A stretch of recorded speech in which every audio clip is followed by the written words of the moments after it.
Awesome. You have a great energy today. Thank you. Very feminine, very open heart. I love it. Nice. Okay, so it's great. I love what's happening at the moment and feeling the shift of energy, and got some exciting news to start off with, which I'll just share to start today. So what we've got to get started with, now let me just check to make, yep, good, I'm co-host because Edward's going to share. So what I'm going to do is just get the screen up and then we'll get underway. Okay, now can everyone see the screen nice and clearly? Everyone can see it? Just type a Y. Yes. Yep. Awesome. Okay, so have a lovely smell of Krishna incense right now, which is amazing. It's just raising the energy. So one of the things that we've got happening is, some of you have heard, like I had an extraordinary session of an astrologer the other week who blew my mind, a Vedic astrologer whose accuracy for me and for the planet is just like, I'm still speechless, and various people are already seeing him because he has given me such clarity that it will come out and told me stuff from my charts and what's ahead and what to do for the planet and for the group, but I told nobody. And I actually asked him how open he would be to come and speak to the City Awakening group and reveal some of the higher Vedic and Hindu secrets and from the chart of the earth and what's ahead. And he was very excited because he hasn't spoken before a group before. He's always been a one-on-one, worked with Hollywood celebrities and many others, and one-on-one. But the one thing he told me was the dark night of the soul began on Earth in March last year, and we're in the intensified period we're moving into it. Now, I just said to him, you're not going to believe what I was sharing about with the group. And he was like, wow. So at the moment, we're like two excited children with the synchronicities of what's being shown. So this is one of the messages I've been getting for the group this year, is we're going to really expand the awakening of the group. Yvonne, just to give everyone the greatest compliment, Yvonne was raving to me. She said, I just haven't been in a group like yours. The level of consciousness and awakening within this group is mind-blowing, the frequency. So that's a credit to everyone in the group for being willing to put the work in and being willing to work on your karma and shift things. So really well done, everyone. I mean, it's, you've done amazing work and on yourselves and energetically. And I'm just grateful that you've given us the trust so that we can serve and help you grow, and you've been able to help us and we can expand. So in this coming year, I'm really reaching out to many of the wisest people that I've worked with over the years to come and start speaking to the group, to open up much of the higher wisdom, to support everyone in this group in this dark night of the soul, because it will be. We have an intense array of the planet Saturn, or Satan, literally Satan's strongest influence over Earth right now, and other things.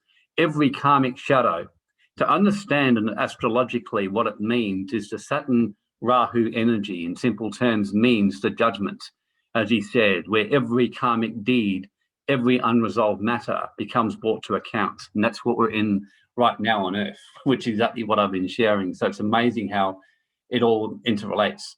So there's going to be a lot of support given, because there's much tools, there's much masters, there's much energies, there's many tools you can actually use to mitigate the effect of bad karma and mitigate the effect of the shadows coming up and the pain of what you must go through as these come up. So this is the main thing, to have the strength to, number one, not deny it, and then number two, get the support, so it actually overall can become a relatively smooth journey for you. And that's what Yvonne worked on with you last week. That's what we're going to keep working on right now, to really smooth out the path. That's what the message I've been getting. Part of my karmic restitution and making things right is, in my own many lifetimes, which showed up in my charts, is a life of service. And it's interesting because so much I've been getting in my messages was about humanitarian service, and that this year onwards was going to be a time of service, and I've been called to much service and much serving. And after my reading, I understood why and realized how much I have come on this planet to do a redemption work for me and for many and for the whole and for the work, and really to devote myself more to a deeper level of service. So I'm very excited and honored that I've been given that opportunity, and we got the opportunity to bring the highest wisdom to everyone and for all of you to step forward. So we're going to be getting him to speak, and there's a couple of other things in the pipeline as well, which came out of speaking to him. We're going to start to really, which I'll share more with you shortly. So before, as we're starting out, let's just open up with the Lord's Prayer. So who would like to have the honour of serving the group with the Lord's Prayer today and lifting the energy of the group?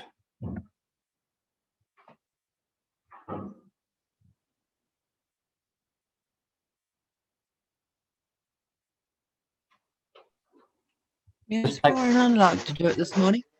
Okay, great. Thank you, Christine. O thou from whom the breath of life comes, who fills all realms of light, sound, and vibration, may your light be experienced in my utmost holiest. Your heavenly domain approaches. Let your will come true in the universe, all that vibrates, just as on earth that is material and dense. Give us wisdom, understanding, and assistance for our daily need, and detach the fetters of faults and karma that bind us as we let go of the guilt of others. Let us not be lost in superficial things, materialism and common temptations, but let us be freed from that which keeps us from our true purpose. From you comes the all-working will, the lively strength to act, the song that beautifies and renews itself from age to age. Amen. Sealed in trust, faith, and truth, and I confirm with my entire being. Thank you, Christine. Okay, so in this holy atmosphere, I'm just inviting the archangels, Michael, Gabriel, Raphael, and Uriel. I'm inviting all those aligned with Christ, with the higher energies of the Christ, the higher energies of Melchizedek, and the higher energies of Krishna, and all of the great masters here to serve, activate, and awaken humanity, coming together as a team. So really work together and raise. And we just pray today just to purify the light, the karma. Thank you for the opportunity, and just allow the higher energy and the holy energy of today in the blood of Christ and this higher work to just purify, cleanse, transform, and dissolve much today and karma for us and for all beings, all sentient beings, sentient radiant entities, all entities of any kind, all that are resonated and connected with us in the grids of the earth and planet where we're at right now, and just to purify the karma and cleanse it in the name of the Christ, the name of the Father, the Holy Spirit, and Krishna and all sentient beings and the Divine Mother. Amen.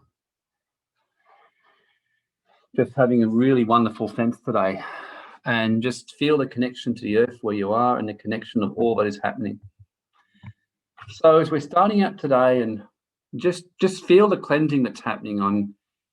There's been a lot of purifying happening in my own life and light in the last few days, and I really want to bless everyone today with that, to allow that energy to radiate through each and every one of you here listening and taking the time out of this day for you to receive this activation and just receive this and allow much of your own karma.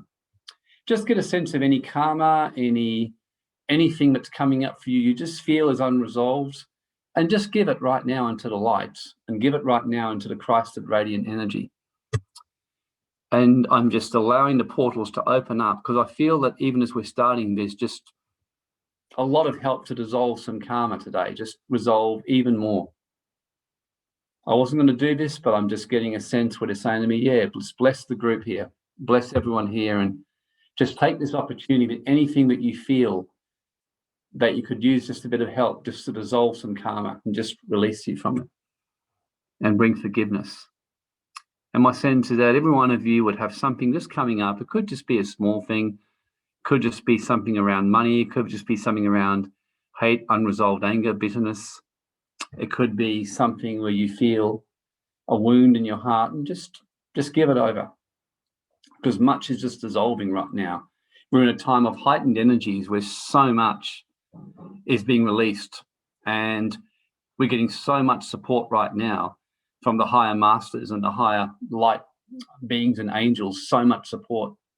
There's so much desire to help humanity right now, and many of the brotherhood are here to literally serve. And it's amazing the words that came out this morning, and I'll show you what I was getting. And once I've read this, I'll share a bit more on it before we start the hero's journey. So just keep feeling the holy purifying energy, which is just moving. I've actually got incense burning, which really came up in my reading, which I'm just sending everyone's way. And it's a karmic cleansing and purifying energy happening right now. And it's the Krishna energy, just purifying all kinds of things. So this is a Loki rune stone. Loki was a trickster, a bit of a deceiving, naughty god. So this lines up a lot with what I was sharing today. It's kind of like things coming into your life unexpected that you didn't plan on to take you to the next stage of your life. That's what this is saying. So the Loki is a mocking shadow of the creator god, but does bring benefits. And for those of you who watch the 4 movies, which are on Hollywood, Loki actually, on the one hand, was working against his brother, but then at the end, he really helped his brother, Thor, and actually helped and ended up being a great help. So there's new connections, new pathways that you just don't expect. And things that seem to be causing you pain or causing you challenges are actually are here to help you and bring you somewhere much greater, and are here to ultimately help you. So that's what this one is about. So if you're feeling a challenge in your life, a financial challenge, a love challenge, getting wounds of your heart coming up, these seem to be common. That's why I'm saying them. A health challenge, the thing that actually seems, and even though normally that's just a fairly general day-to-day wisdom, it's really pertinent right now. But this is a time of a challenge coming up in your life, but to actually help you propel forward. So that financial challenge is actually to, in a way, help you to get you on your path to do what you love doing, to bring the money in, rather than doing something that you feel you have to survive. The challenge is for relationships and love, the wounding of the heart, the fear, the pain, to actually get you to open up more, to experience love and not run and not hide and not shrink away from the love and from light and from experiencing the pure masculine or pure feminine in your life. With your health, in the shamanic teaching in Dr. Alberto Villoldo, he shares how it's understood in shamanic Amazon wisdom that a health seemingly crisis is actually to improve and transform your health and bring you to a better state of being. And it's well known in the Amazon, and they call it the jaguar, the energy of the jaguar, which comes as a thunderbolt to actually attack and wake you up and seemingly be a crisis, but to actually bring you into a much higher greatness and state of health of mind. And I feel this is really resonating with some of you today. So this is a great one, the Loki one. It's really here to direct you on the new pathways. It's here, but even scoundrels, even those who seem to have ripped you off, even that person who hurt your feelings or wounded you, that health crisis, that financial setback, all these things are actually here to help you. So it's expect the unexpected. And it's telling you that connection with the divine is at hand, and explore the depths and foundations of life while at the same time, first and foremost, taking care of yourself.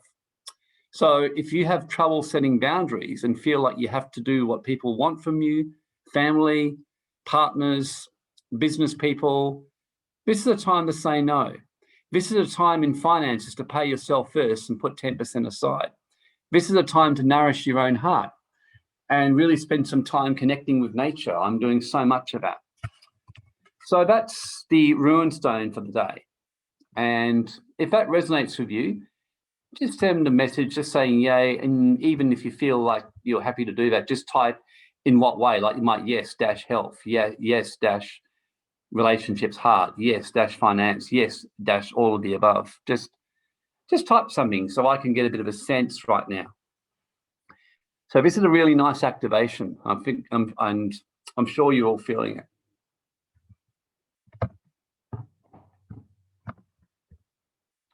So just type a Y if you're really feeling it.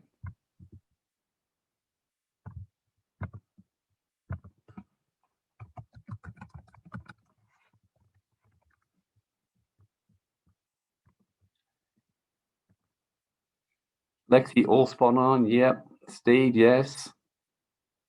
Anyone else?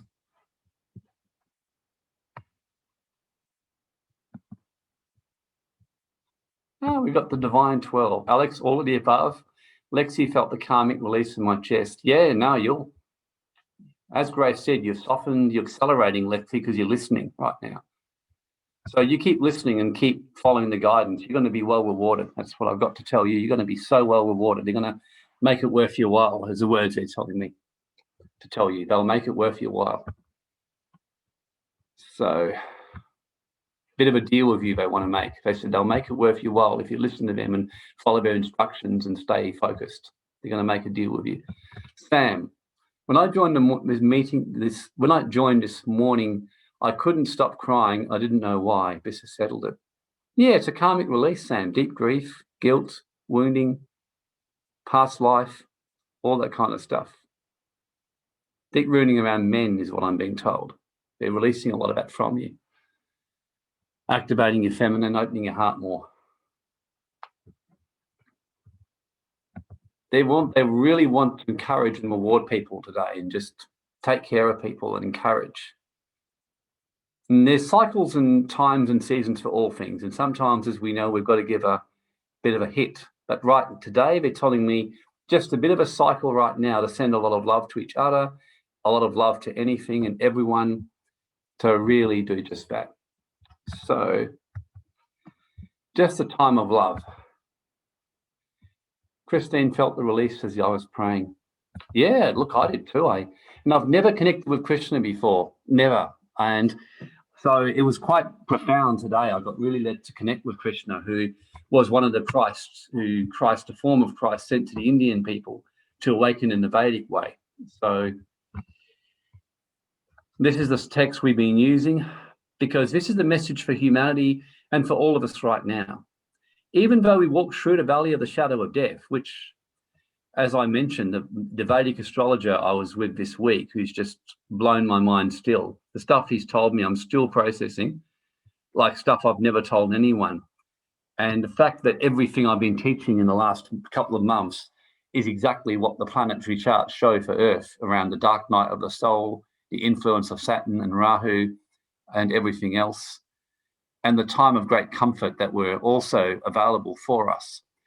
And really what he explained exactly what I've been sharing with everyone, that this is an incredibly karmic journey for Earth. He said a very karmic journey. So he said everything that's happening is actually it's literally a karmic seed manifesting. And he said, when you see it that way, and rather than focus on fighting back at what's happening, but on redeeming your karma, which has brought you here. And he said, so much good will come out of it. So he said, this is a time to focus on service and on redeeming your karma and making it right.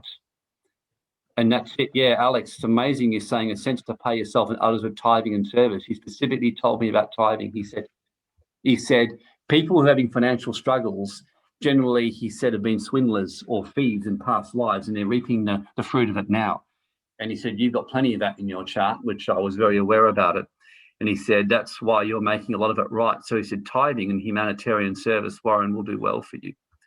And I feel that for quite a few people in this group. It's that humanitarian tithing will be really good for you. And that's why we're going to give an opportunity today to tithe.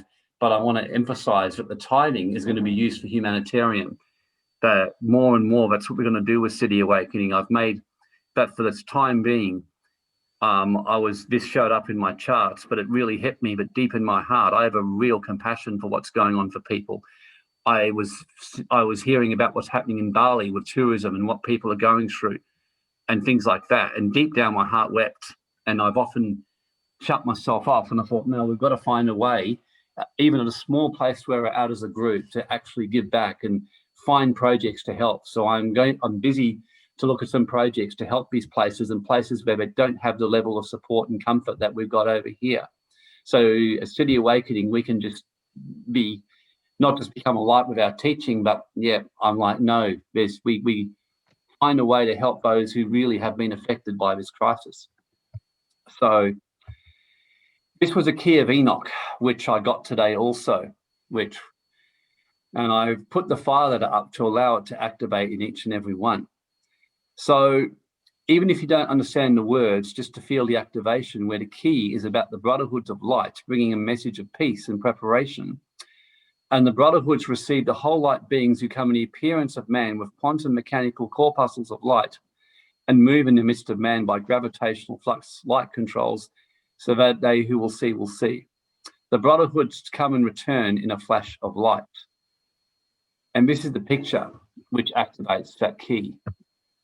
So this is key 316, Grace.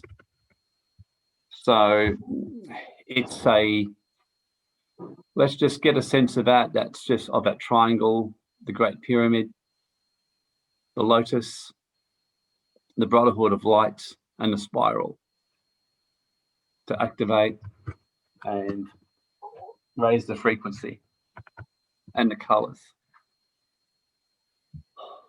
Oh, I can feel that one. So yeah, I just had a sense to start today of a lot of activation. So normally we finish with the activation, but I feel to start with that today and then just to teach and share. But I really feel to activate everyone today and to clear a lot, because I feel people are going through a lot right now. And what I'm getting is the more that this group is healed and freed up and financially blessed, we can help others. So I'm keen to help as many as I can within the City Awakening to be energetically free in their hearts and financially in such a good place that we can help these people in these countries that really are not, and these areas where it's not quite so. So this is a key I got, and it was strange for me because I was going to share from another key and I kept getting pulled to this key. And when I read to you what I was given, it really did line up with everything I was sharing with you just then. So I understand why now I got this key. So I'm just going to keep this picture here just for another minute or so.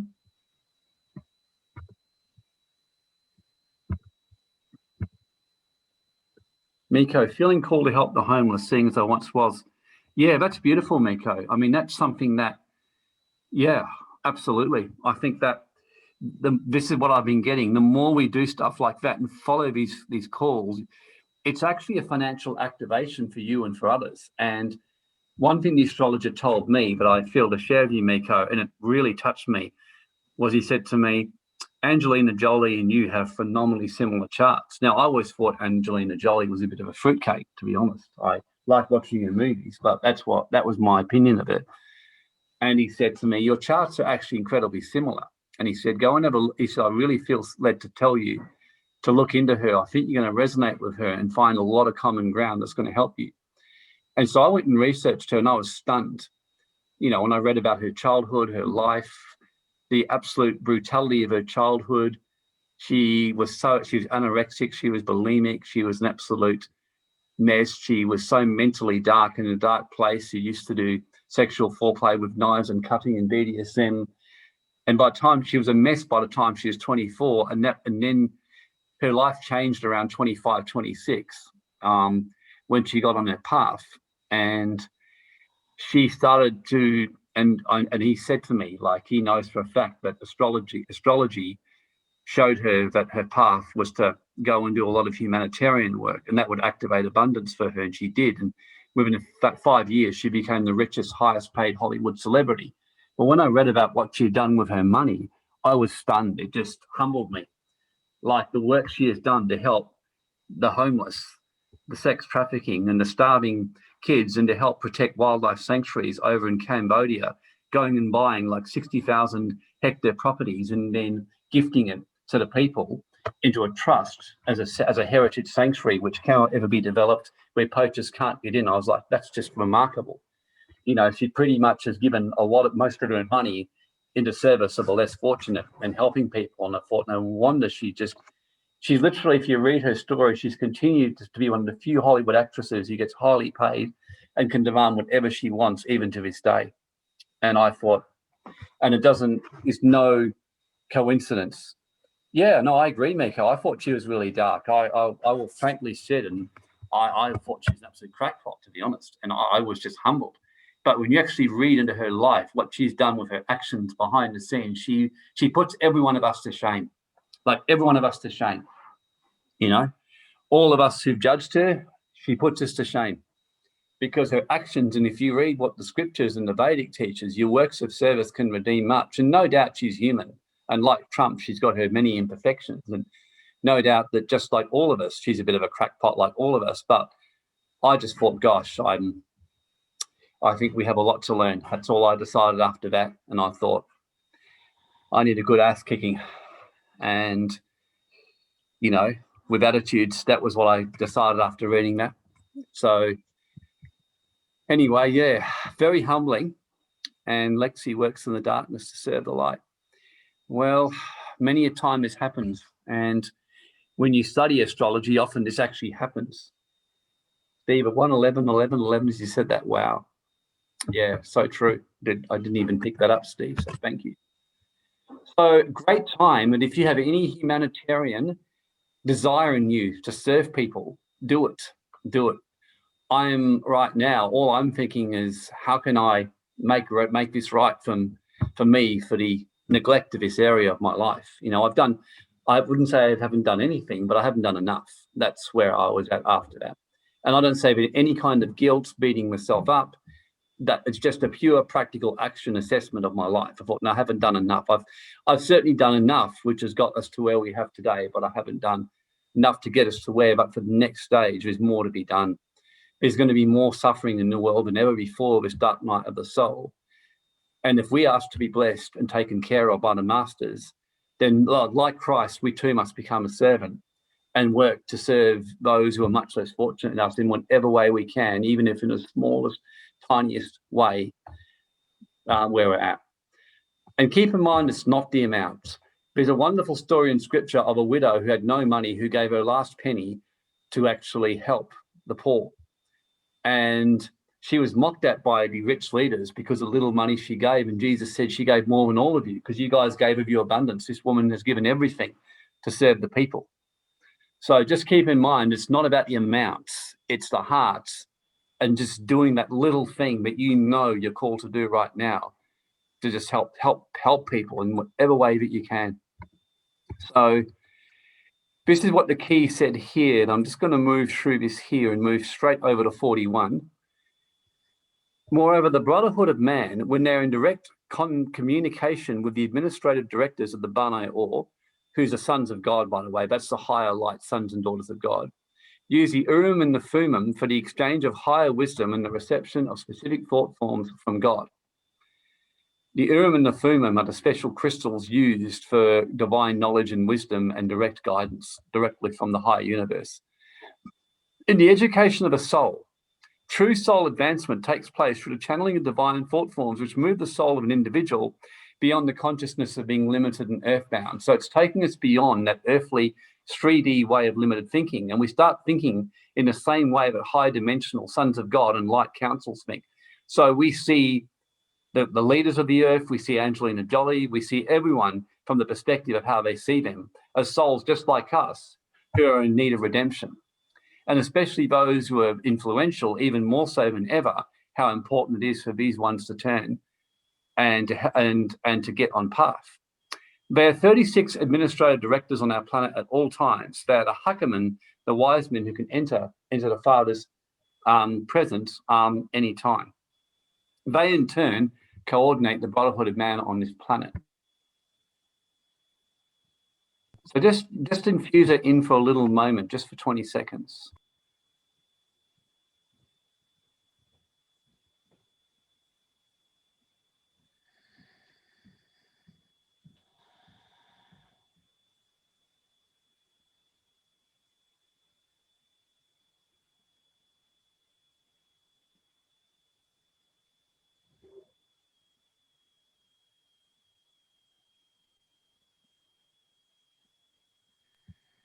The brotherhood of man is made up of selfless servants who are attentive to the needs of humanity. And here's the critical verse, everyone. Notice it's 44, the 144. By placing their own individual needs behind humanity. So this is the secret of becoming ascendant. This is why Jesus said, those of you, and Krishna, who said, who desire to be great, must become the least and become the servant of all. The greatest masters became the greatest servants, like Christ. The brotherhood are at the brotherhood level because they've chosen to do that. And that doesn't mean they neglect themselves, but they put the needs of others first because they're very aware that in past lives, in their karma, they put themselves before anyone else. So this is really about a life of service now. Thus, the work of the brotherhood of man is to bring the message of peace and preparation for the advancement of the souls of all mankind. The key words of peace and preparation are the instruments through which your soul is prepared to operate on multidimensional levels of whole light beings who transmit peace that passes all human understanding, the inner knowledge and joy of your co-participation with the many words of God's creation. So that's just really talking about service and being made ready for higher multidimensional realities. So verse 49 says here, we behold the realities that were sent by God's word so that what is beheld has come to be out of actions that bore witness to the living God. So again, it's about bearing witness by your actions. So these are the words today. It's very easy to talk. It's very easy to share dreams. It's very easy to say how you're going to be greatly successful in business and then help others. It's very easy to say you're going to make a lot of money from cryptos, from trading, and serve others. It's very easy to say, I'm going to really serve my community. The question is, what are you doing right now? That's the message that the Brotherhood are giving to me, first and foremost, because if I'm teaching this, I especially have to be living this. And then to everyone who's here listening and participating in what's being shared today. So the question is, what are you actually doing? Because that's what's going to be the secret, and that's what's going to be your salvation in this dark night of the soul, and what's going to make it go relatively smoothly for you, and not just smoothly, bring you into greater levels of prosperity. Because the higher kingdom of heaven is that to receive, you must give. Now, understand that actually makes logical sense. To receive, you must give. So that actually makes sense. Because let's say that you say you're really keen to experience a divine romance or love with a partner. Well, how can you be asking for that if you're not willing to give love? So it's very easy to say, well, I want a man who will really love me, or I want a woman who will really love and nourish me. The question is, are you giving out that love and that nourishment? Because if you're not, well, why would you attract something different to what you're giving out? So logically speaking, if you desire to receive deeper love in your life, you give deeper love. If you desire to receive deeper financial abundance in your life, you give more deeper abundance. You release more to help those who are much less fortunate than you, and understand you bring the highest scriptural blessing you could possibly imagine in your wildest dreams into your life when you do that. There's numerous Vedic, Christian, Hindu scriptures that will teach you that and give you the reassurance that God is no man's debtor. Something that I learned from my uncle, and I would love to say I've lived all the time, and I have lived that a lot more than I used to, but sometimes I forget that God is no man's debtor. The masters never, ever are anyone's debtor. When they see one doing good for others, they bless you. They bless you heavily. And they keep blessing you because they're like, hang on a sec. These people are so giving. We want to give them more because we know they'll use it wisely. So that's the message today for karmic release for everyone here today. And with your health, to really just nourish yourself, nourish those around you, encourage those around you. So we're going to start the message now. Before we do, with tithing today, we're going to really, for the next little while, apart from very basic expenses or whatever else, we're as City Awakening, we're going to start, especially two main things, is what the scriptures have taught in the Vedic scriptures, the Hindu, the Christian, and everything. The two most important things to tithe to are spiritual teachers and holy men and women. And I thank everyone so much for your donations generously last week for Yvonne. It was a wonderful joy for me to be able to send Yvonne a really nice little donation thanks to the generosity of this group, and she was just blown away because she didn't expect it. She came and gave a gift. She never asked us for money. She just wanted to serve our group. And I was very excited to be able to send her that, and I couldn't have done that without your generosity. To be able to actually say this came from our group. So it made me very, very pleased. And I thought, yep, I'm proud of everyone. And, you guys deserve to have even greater spiritual teachers come your way. Because I know you all gave from where you're at. And I really just wanted to thank every one of you for doing that. So as much as possible with spiritual teachers, and secondly, just in some way with some of the humanitarian works and needs. And we're already hearing of somewhere, even at a small level, just $100, for example, given as a group, can actually help a lot of families in Bali right now, and just little things like that. And I'm like, wow, there's so much we can do and didn't even realize that we can do. So if you led today, Ben, thank you, that'd be great. And on that note, let's start with the dark night of the soul. So before we do, let's just take a bit of a pause, because obviously I shared a lot. Anyone just want to quickly share on a chat or mic what you experienced or what you feel, what came out of that? Feel to take a pause. So you can type in the chat what you felt or experienced, or if you feel to take the mic, just type the words MIC, Mike, and yeah, because you may even got a message come to you from the councils, you may have even got a message for yourself you feel you want to share with the group because it so inspires you that you feel could bless everyone else and help them. The scriptures say that when we come together, that everyone has a word, a spiritual song, something that can bless. Now just feel to just open it up, just with a message, anything. Yep, Steve, please take the mic. Hey, Warren, can you hear me okay? I can. Okay, one of the things that stood out was something that Yvonne said about the high vibe or the frequency or the awakeness of this group. It's I guess it's like when you're going on a diet, you don't kind of notice losing weight, and then maybe someone who hasn't seen you in 6 months, then they see you and go, oh wow, look how good you look, or vice versa. If you're eating yourself, having a jolly old time, if someone doesn't see you in 6 months, may not say it to your face, but if to their partner they'll say, oh gee, hasn't so and so got fat? So I guess what I'm getting at is when you are in the process of awakening and you're delving into the shadow and you're uncovering all these things, you kind of, I think, lose, or it's easy at least to lose a perspective on the distance traveled. And so I think it is really valuable at times just to pause and look back to what you were like 6 months ago, 12 months ago, 18 months ago, 5 years ago, 3 years ago.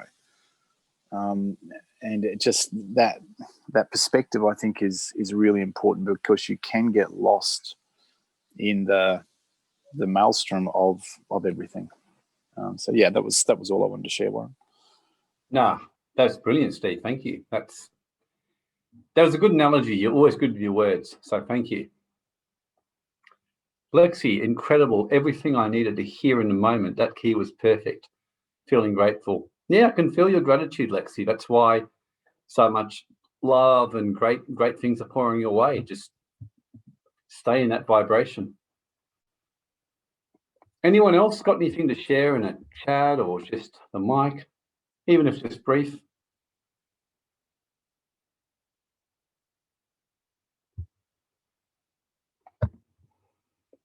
For me, I cried when you shared the scripture about the woman who didn't have much to give, and Christ said that she gave more. Yeah, absolutely. Because Christ sees things for me relatively to where you're actually at.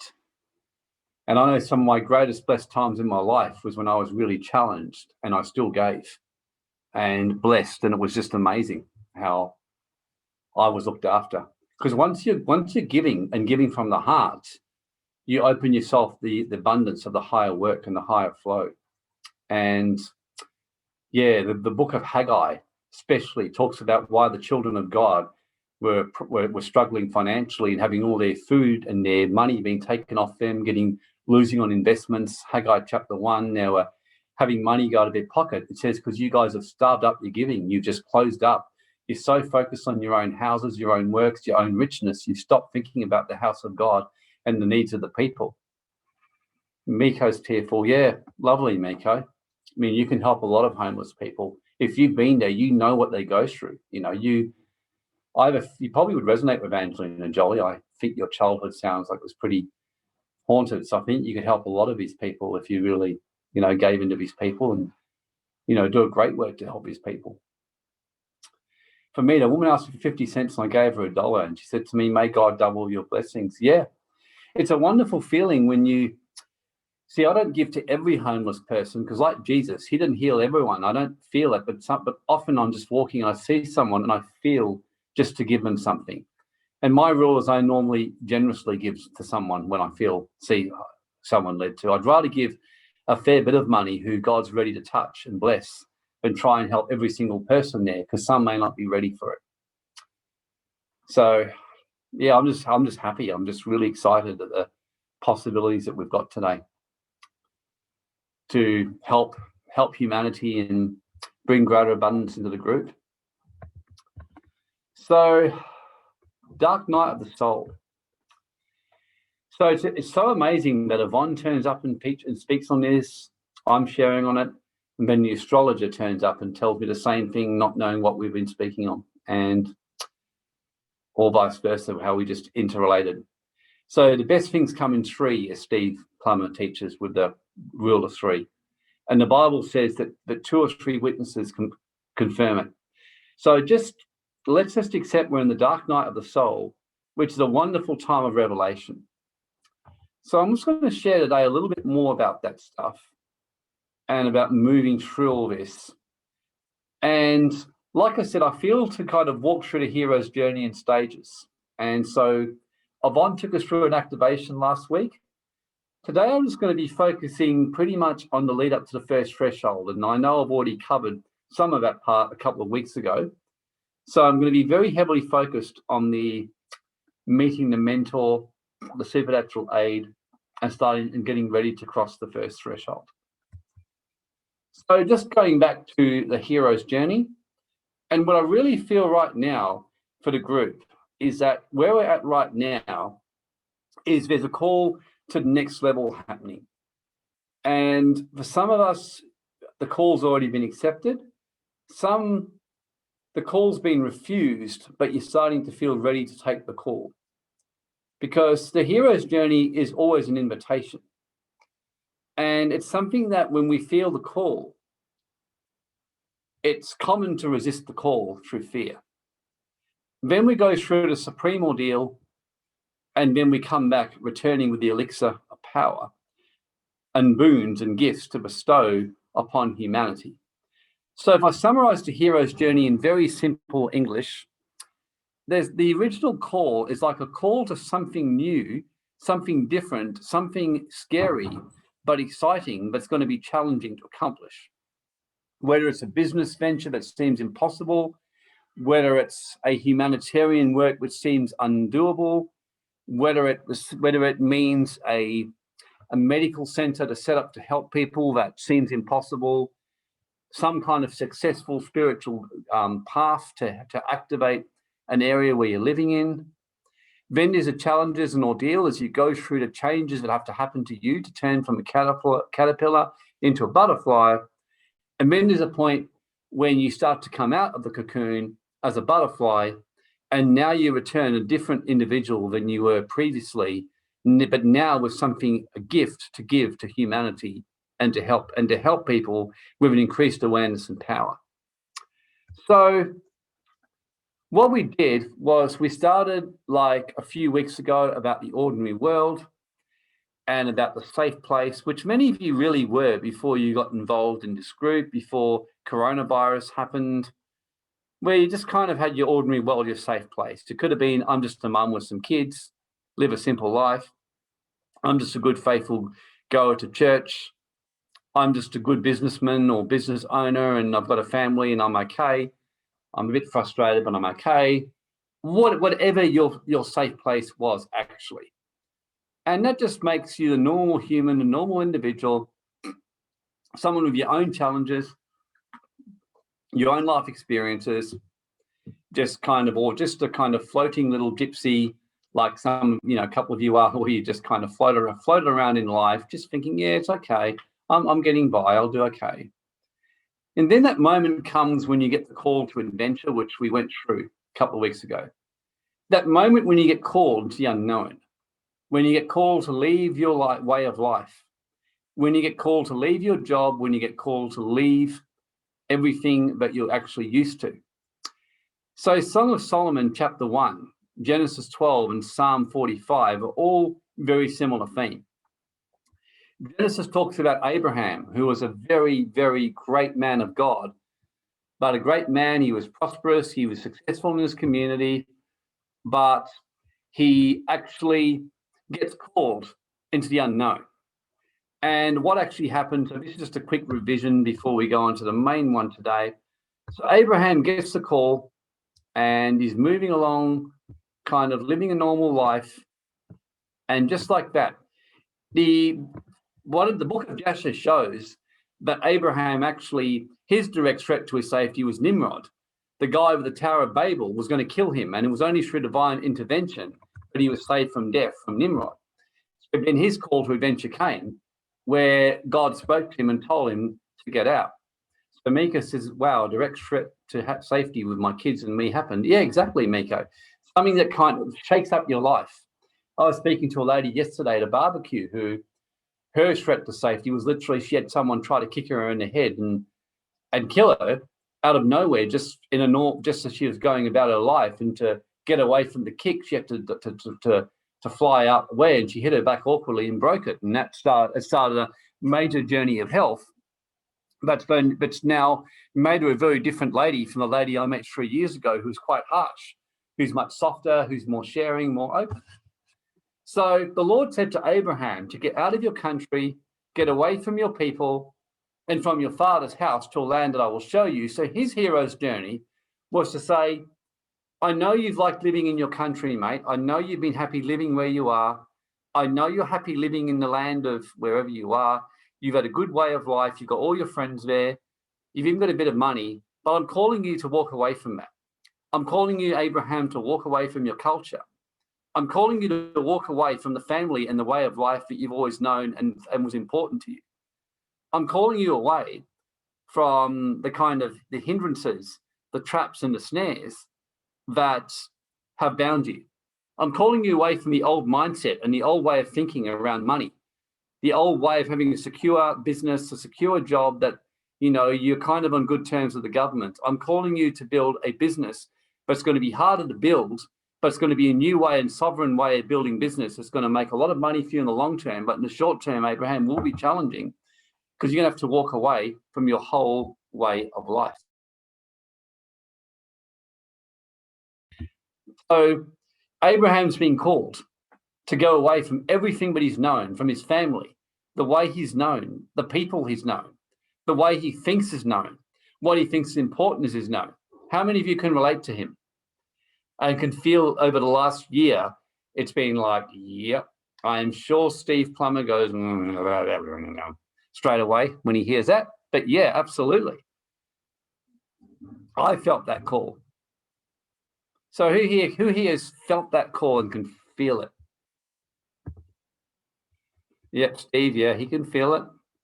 Christine's had the call, I know.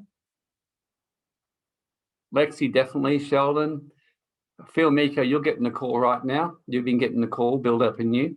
Alex, yeah, so you're getting that call. And he said to you, but I will make you a great nation. So one thing about God is smart, or the Father, the Masters, they know that we need a bit of an incentive to move sometimes. So if we were just told, we want you to go and serve and it's going to be horrible, and that's all we were told, we go, yeah, okay, maybe. So he says, if you do it, I'm going to make it worth your while. It's like saying to your kids, hey, if you do this, I want to make it worth your while. James and Edward, when they were 6 years of age, said they were little scaredy cats. They were so afraid to break rules. So I told them that at the shopping centre where you would literally get kicked out if you were caught without shoes on, I made them an offer, but I would give them a really good gift if they ran barefoot through the whole shopping centre from beginning to end and got back without being caught. Now, they were just freaking out. But I offered them, I think it was like $5, which at that time for them was a lot of money.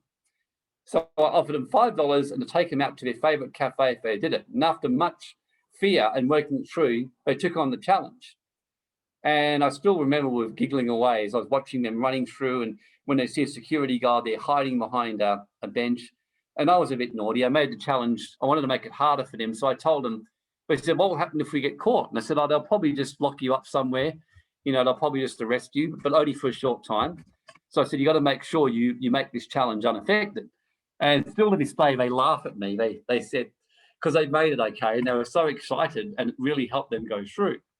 So all of us get a challenge to help us move forward and move to that next little level.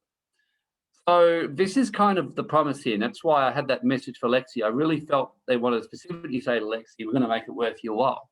And I feel they will really make it worth your while. I feel with some of the others here, the same message has been given to you as well. That if you ask, and you ask for something big in return, don't be afraid to ask, because you will get it, is what I feel led to say to people. They want people on the path. So it's a call to adventure. There's always an incentive. And Abraham's incentive here was like, mate, I'm going to make a nation from you.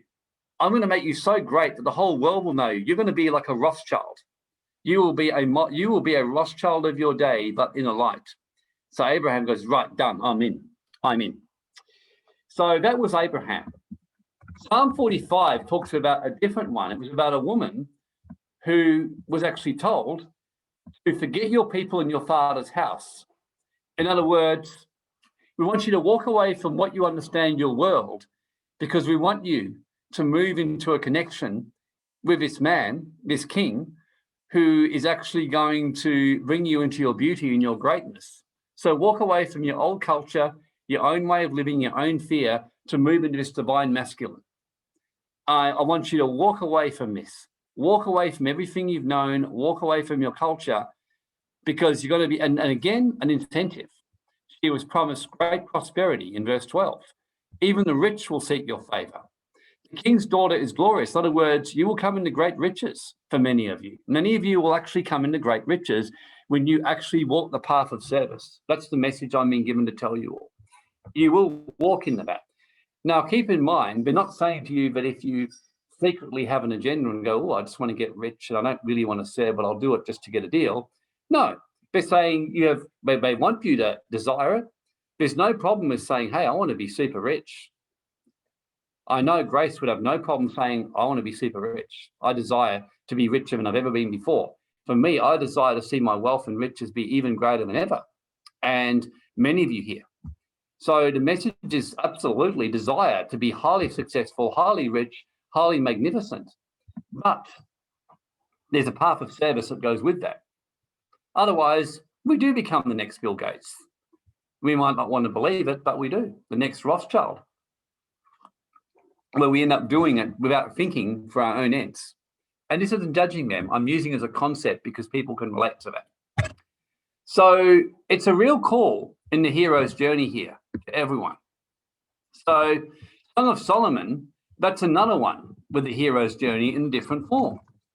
This one here, the hero was the woman, the Shunammite, who was actually called to, the Shunammite here, who was actually called to a journey of love with a king and to walk away from her wounding. So this is a woman here who it says, I am black but comely. In other words, I've been wounded, but I'm beautiful. So Sam feels that when she moved to WA, changed my life. Alex, the same, absolutely. Often you got to physically move. I had to physically move to Melbourne for a year with Grace, and that was a big start for me. So sometimes a physical move can take place. You may be called to change countries, change cities. That may be part of your call, your hero's journey. Look, and then she says, look not upon me because I am black. My mother's children were angry with me. They made me the keepers of my vineyard, but my own vineyard I have not kept. In other words, her boundaries were ruined. She was so used to doing everything for everyone else around her and her family, she'd lost her own sense of identity. That was the biggest reason why she's told, walk away from your culture, walk away from your family. If you stay in your family, you remain the child. You remain in a perception as to how they see you in their consciousness. You remain, many of you, as Jesus once said, a prophet is never welcome in their hometown because they remember you for who you were when you were younger. They remember you when you're old. I even notice in West Australia sometimes, I know that many would still see me as the Warren Black they used to know. And whereas people say in America or others see me for who I am today. So for many of you, you have to literally change location. Some of you literally will have to change who you hang out with very quickly. Some of you, you will change and move into something completely new and change your whole connection to who you are connected with. So you get your boundaries. You get seen by people who see you for who you are today, not for who they once perceived you to be when you were younger. So this particular hero's journey is a call to walk away from your wounding. Anyone here being filled to walk beyond your fears of wounding and shadows to move into deeper intimacy? Anyone here know that that's what you're being called to do, some level? With a partner, with people, something like that. Yep, Lexi. Okay, Grace, I won't quote what you said. Anyone else? So, and that's a great path when you walk that. It's a healing path. Anyone here being called in the hero's journey in a business sense or money sense, you feel? You're being called to step into a way of life and financial being, which is different to what you thought before. Anyone? Yep, Miko. Yep. Sam. There's going to be some very prosperous women in this group. If you do, Miko, you'll do very well in your trading and business if you get busy with that humanitarian and that homeless or mental health shelter, whatever it is you got.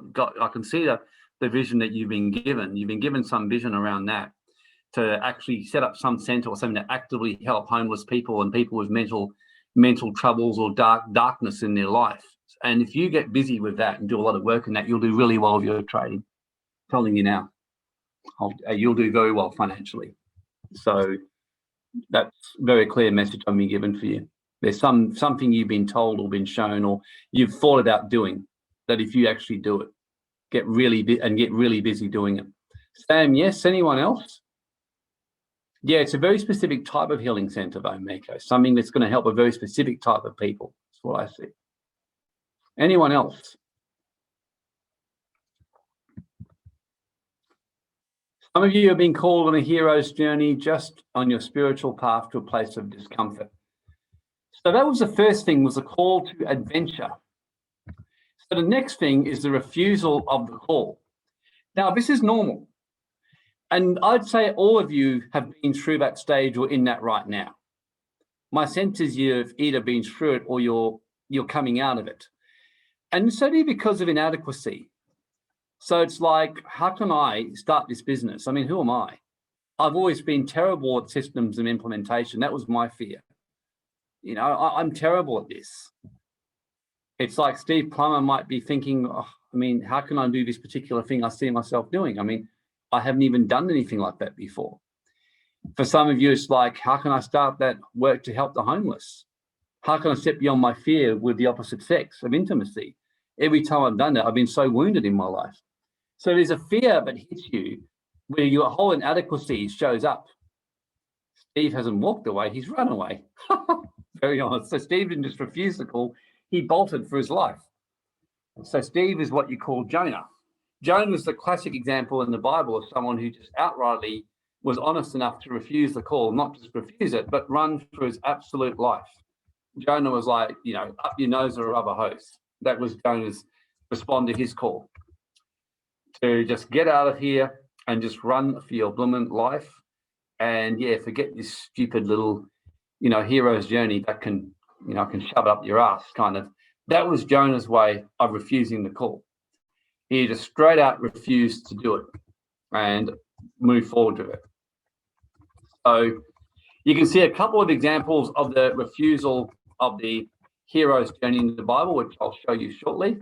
So it's generally because, as Campbell says, there's just a lot of reason.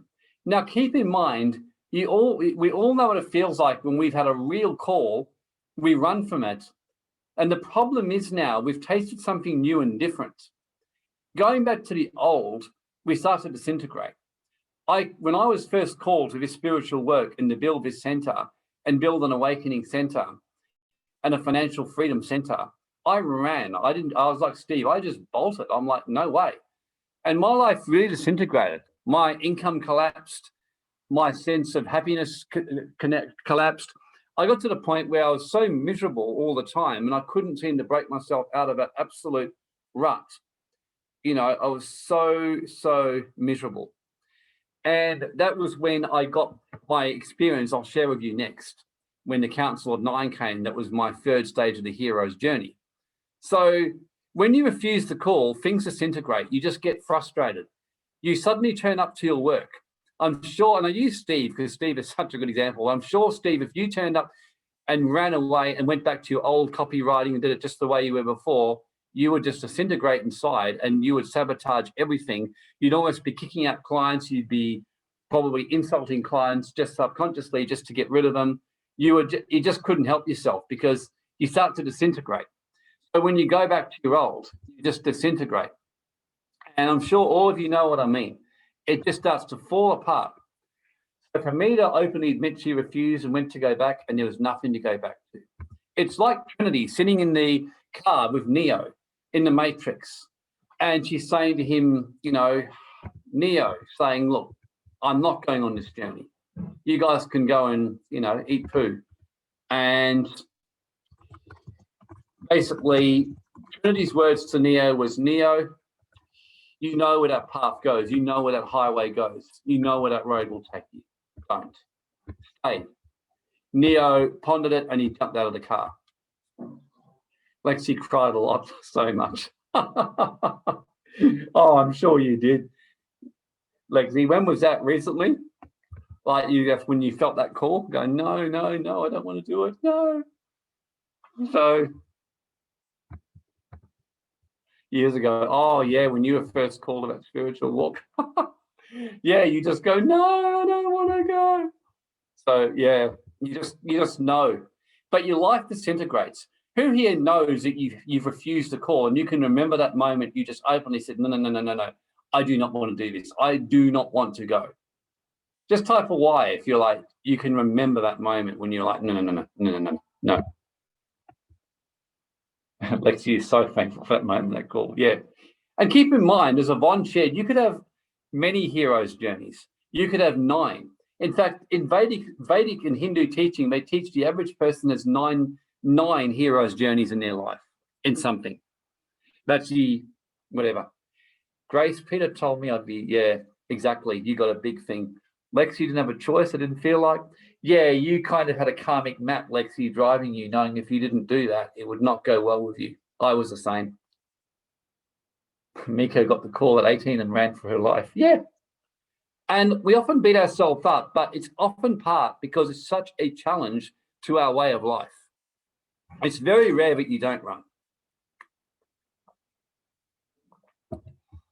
So disintegration happens. And the overwhelming challenge of the call to service and to walk the path is what does that. In Hind's Feet in the High Places, Hannah Hurnard, wonderful book if you ever want to read a great spiritual hero's journey fiction novel like This Present Darkness, highly recommended by me. Your kids would probably, if you're a guy, like tease you and say, are you into reading Mills and Boon's type of novels? It's a very feminine book, but it's a great teaching on the hero's journey. I love this one. Another good one is Pilgrim's Progress if you want a more masculine book, but I like them both. The other one that's a very famous hero's journey is Pilgrim's Progress by John Bunyan. So I'm just going to write this in here. So Pilgrim's Progress. So that was written in the 1600s by John Bunyan when he actually was locked away in the prison. So in Hind's Feet in High Places, the whole story is about a girl called Much Afraid who had a really deformed face and she had like a crippled leg. And she was called to go on a journey to the high places. And she's like, how can I go to the high places? I look terrible. I'm exactly like that Song of Solomon girl #1. The book follows Song of Solomon very closely as the hero's journey narrative. And she's like, I'm crippled. I'm plain. My family treat me badly. In fact, her family pretty much used to just order her around. She was a modern day Cinderella. She would just be kind of ordered around to help to do everything for her family. She was kind of like the little, bitch of the family. They made her do all the chores, made her do everything. And when she was called by the shepherd and they found out, they quickly imprisoned her and told the shepherd to marry her cousin, Craven Fear, who was a kind of rude, brutish, rough man. And her mum was saying, you must marry Craven Fear. And she was locked away, and the shepherd had called her, but the reason she got imprisoned was when she was originally called, she got scared and withdrew, and then she got imprisoned. So that was her shrinking away, and she disintegrated.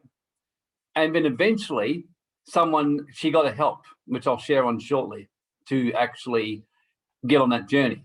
So Much Afraid was deeply overwhelmed by the demands of her family, the imprisonment and guilt and fear, and she was very much focused on her inadequacies, like her lame foot, her deformed face, all that basically was her thing. The shrinking back creates an inner conflict, and the astrological alignment in your life stops flowing until you return to the path that's in your karmic map, in your astrological charts, and in your life purpose. It's one thing to dream big, but it's another thing to take the action to make it happen. So many people live in the fantasy, but to go out, for example, and for Steve to do the work he feels to do, Grace to step on the path she's being led to do, for Lexi to step up as a healer and do that and make that her focus and be disciplined in it, for Miko to start to actively help with the homeless in that centre, and all of the different paths that are all important. And I'm just using them as examples because they're ones I can see and know that are fairly obvious right now. Taking action is hard work, it's frightening, and brings up your fears and your inadequacies. And we see this in the Bible with Jonah, who openly, like Steve, he didn't just walk. God said to him, Jonah, my friend, I've got a call for you, my son. He goes, what's up, God? What's happening, man? God said, I'm sending you to Nineveh to go and preach and tell them to repent. And if they don't, they'll be destroyed within 40 days. He's like, huh? Go, say what, man? And he said, I'm sending you to Nineveh. And he goes, whoa, no. Did you say like Nineveh, that place which is the biggest city in the world, like the city of London, where it's run by pharmaceutical companies and banks that are super rich, that are very prosperous, but they're evil, but they're brutal. They don't regard any human rights. They arrest anyone who stands against them. They lock them up in prisons and camps. You're telling me to go and tell these people that. Keep in mind, that was exactly what Nineveh was like. Nineveh had no regard for human rights. It was known for one of the most prosperous cities in ancient times in Assyria, but it had no regard for human rights. It was a vicious place. It was entirely money-driven, very spiritual as well. They had their temples, but definitely not the kind of Christed spirituality. So Jonah goes, no, I misheard you. Can you actually speak to me again to make sure I get what you're saying? Because I think I misheard you. God said, no, you didn't. I want you to go to Nineveh and tell them I will destroy them within 40 days. He said, but they should be destroyed within 40 days. I mean, they're fucking assholes, God. I mean, these guys are like scoundrels.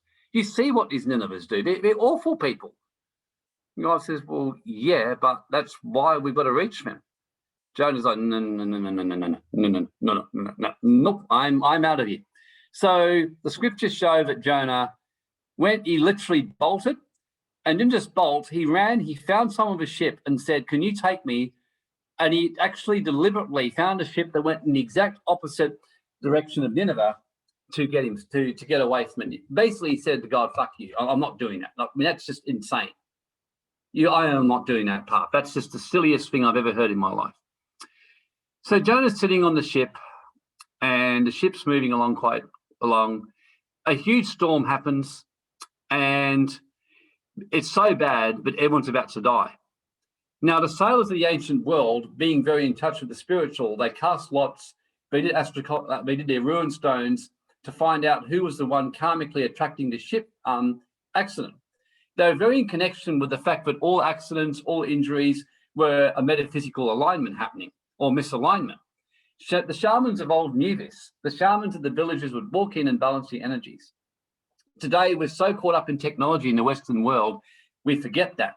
So we don't see today and what's going on with the world and the coronavirus, the masks and everything, the vaccines, is not a direct karmic player of the consciousness of all of us involved, but has been so wicked in terms of financial misregard of human rights, misregards of each other, that we've got to this state as a collective, and now we've got to fix it. The sailors were aware of this, and the lot basically showed up Jonah. And they said, dude, what did you do? And Jonah goes, yeah, okay. He goes, look, I'll come clean, guys. I was called by God to go and speak to Nineveh and to the City of London and the Rothschilds and the vaccine companies and tell them that they had to stop what they're doing. And I was told if I don't, that they'll be destroyed within 40 days. And truthfully, look, that'd be great. I hope they get destroyed within 40 days. They're absolute buggers. And, I don't want to go and give him an opportunity in any way. I mean, they'll imprison me anyway. And the sailor goes, have you lost your mind, dude? This is the reason we're in this mess. Anyway, let's see if we can get ourselves out of it. And what I'm doing is I'm narrating the story to you as it really happened, but just in a language to make it a bit more colorful so you can feel the experience of what Jonah went through. So sure enough, the sailors tried, but it got worse and worse, and the ship was about to collapse. And Jonah said, there's only one solution. You must throw me out of the boat. So Jonah took responsibility. He realized that the breaking down of the alignments had actually happened from his refusal to call. So the sailor says, we don't want to be responsible for your death. He said, you're not responsible. I've done this. I've run from the path. I deserve this. He said, throw me in the water and just put me in the hands of Almighty God. So the sailors threw him in there, and the moment they did, the storm ceased. And it says the sailors were frightened and gave glory to God. So the wonderful, great thing, though, about Jonah was that it actually brought the sailors to Christ. So there was already a higher purpose out of it. Jonah didn't actually die, but got swallowed by the belly of a whale. And that's a whole different thing to talk about, another stage of the hero's journey. So Jonah refused to call and ended up in the belly of a whale. Has anyone here, by refusing to call, ended up in the belly of a whale?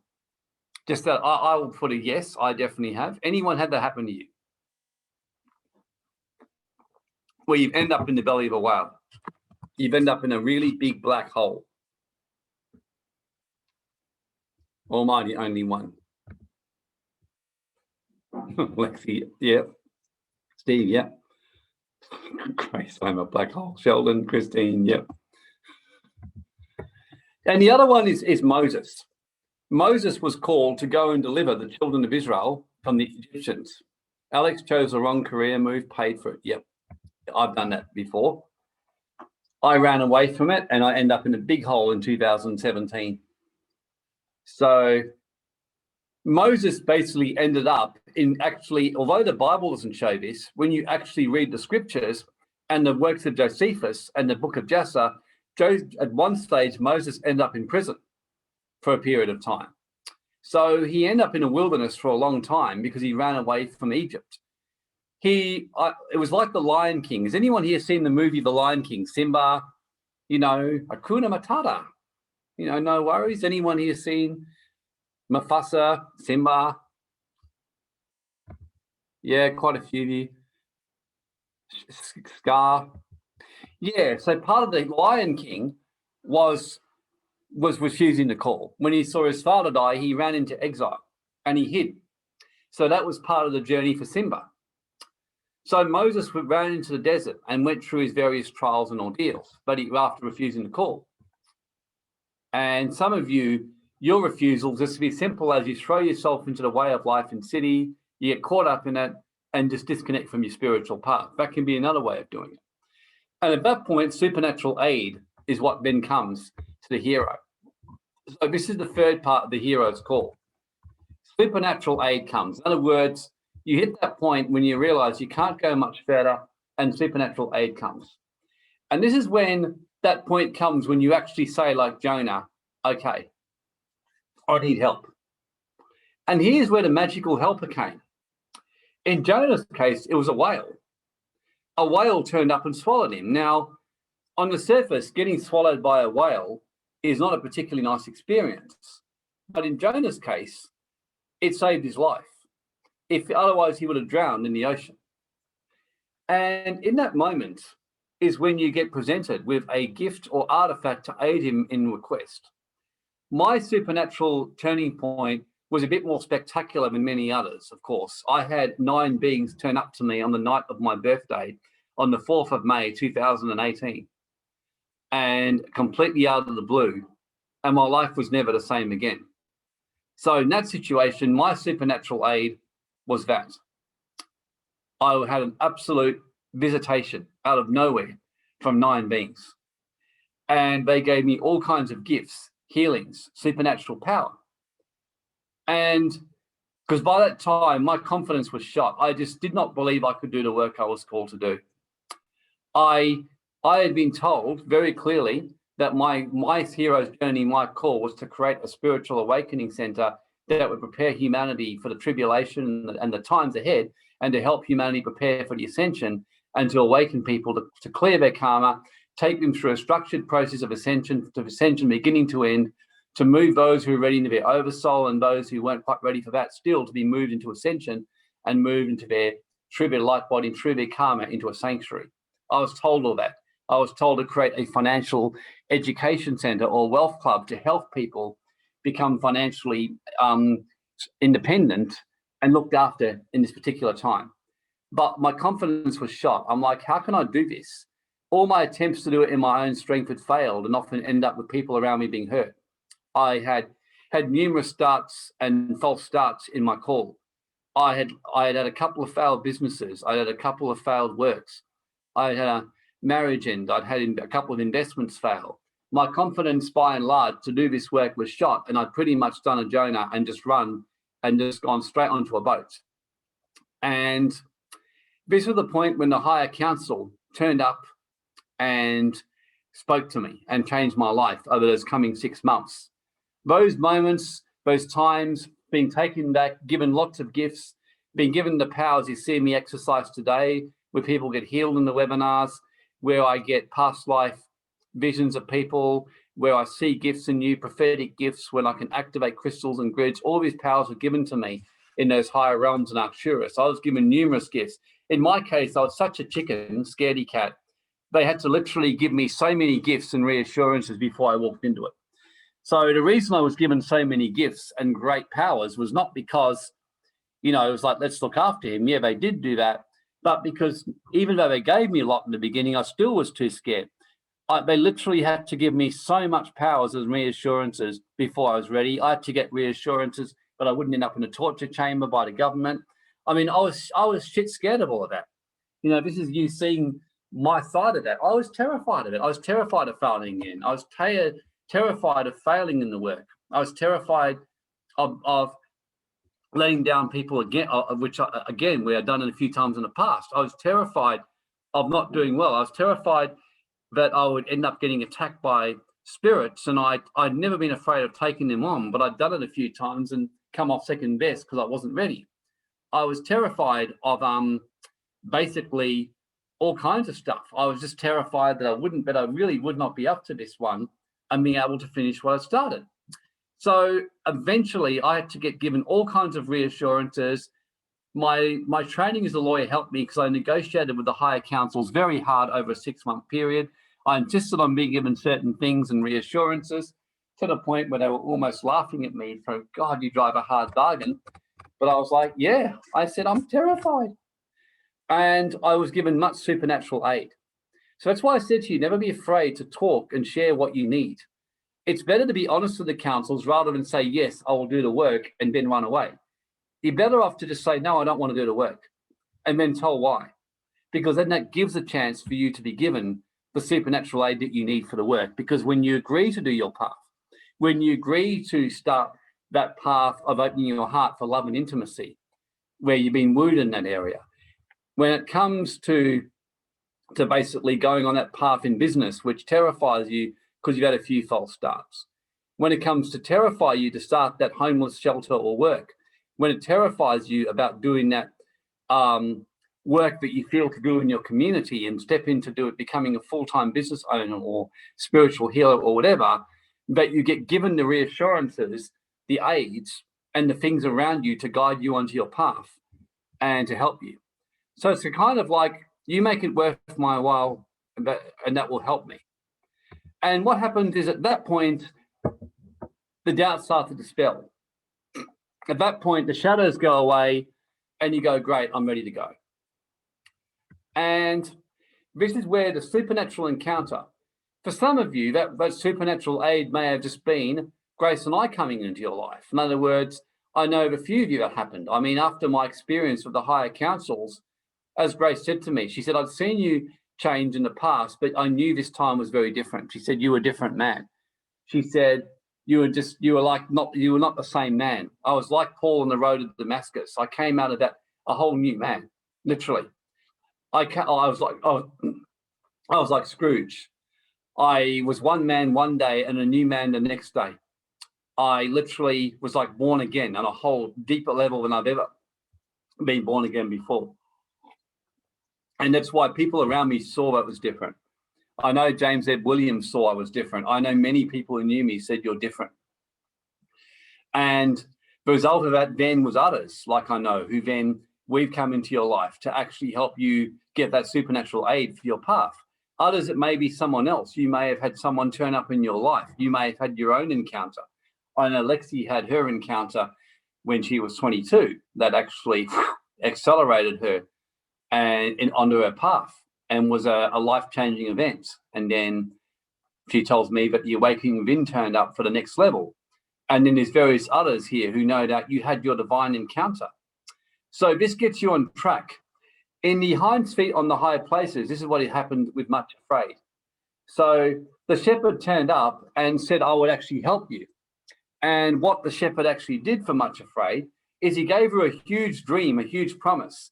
He said to her, if you come to the high places with me, I will help you get there, and I will eventually, and you'll be healed, and you'll become strong enough to walk on the high places if you begin the journey. So pretty much said, you must walk by faith. He never said, I will heal your foot to start the journey. So when Much Afraid began her journey, her face never looked better and her foot never got healed. So she literally had to walk the journey with a crutch. And that's often what happens. The other thing the shepherd said, I will give you something as well that will help you. And Grace, you're going to love me for this one. But what he gave her was a thorn into her heart, which was a new form of love, the unconditional higher love that was literally like a pain and agony in her heart that would not leave her. And he said, because eventually I will take out the self-love out of your heart and I will take you into a place of pure love. But this is my promise that I will do this. So the promise of the Holy Spirit is what God promises us. It's like a deposit. Now, what I mean by deposit is that if any of you ever purchased a house, you get asked by the buyer to put a deposit on, or the bank. You might put a 10% deposit on an off-the-plan house. You might put a deposit to buy a loan, to get a loan to buy a house, a 10% deposit. So you get given the supernatural aid is like a deposit. It's like a promise. It's like a upfront payment to you to show you that the higher councils mean business for you. So that's, Lexi says, well, I love this, I'm amazed. Oh, great, isn't it, Lexi? It's amazing when you see the patterning. It's just exciting because you actually can see your path and see how it plays out. So the hind's feet on high places, the shepherd turned up and gave a very clear vision and where to meet him for strength for the path. When Much Afraid meets the shepherd, he ends up in an amazing, basically he puts the thorn into her heart, which is a higher love, because what he said to her is true love does hurt. I know one of the reasons I often would disconnect from my heart is I'm such a sensitive man. I feel things so deeply. I feel it when I see crippled people.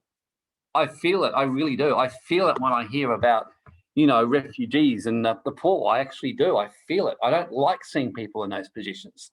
I don't like it one little bit. It often affects me a lot. I know William, when he was younger, used to be a mess when he would see a crippled person in the street. Grace, I remember we used to bawl her eye, crying every time we would drive along Bassendean because she would see a dog in a wheelchair and would just break her heart. So as you start to experience the real depths of love, you can feel the pain of love. You can feel the pain when you when you send love to someone to help them heal and they reject that love, and it can be painful.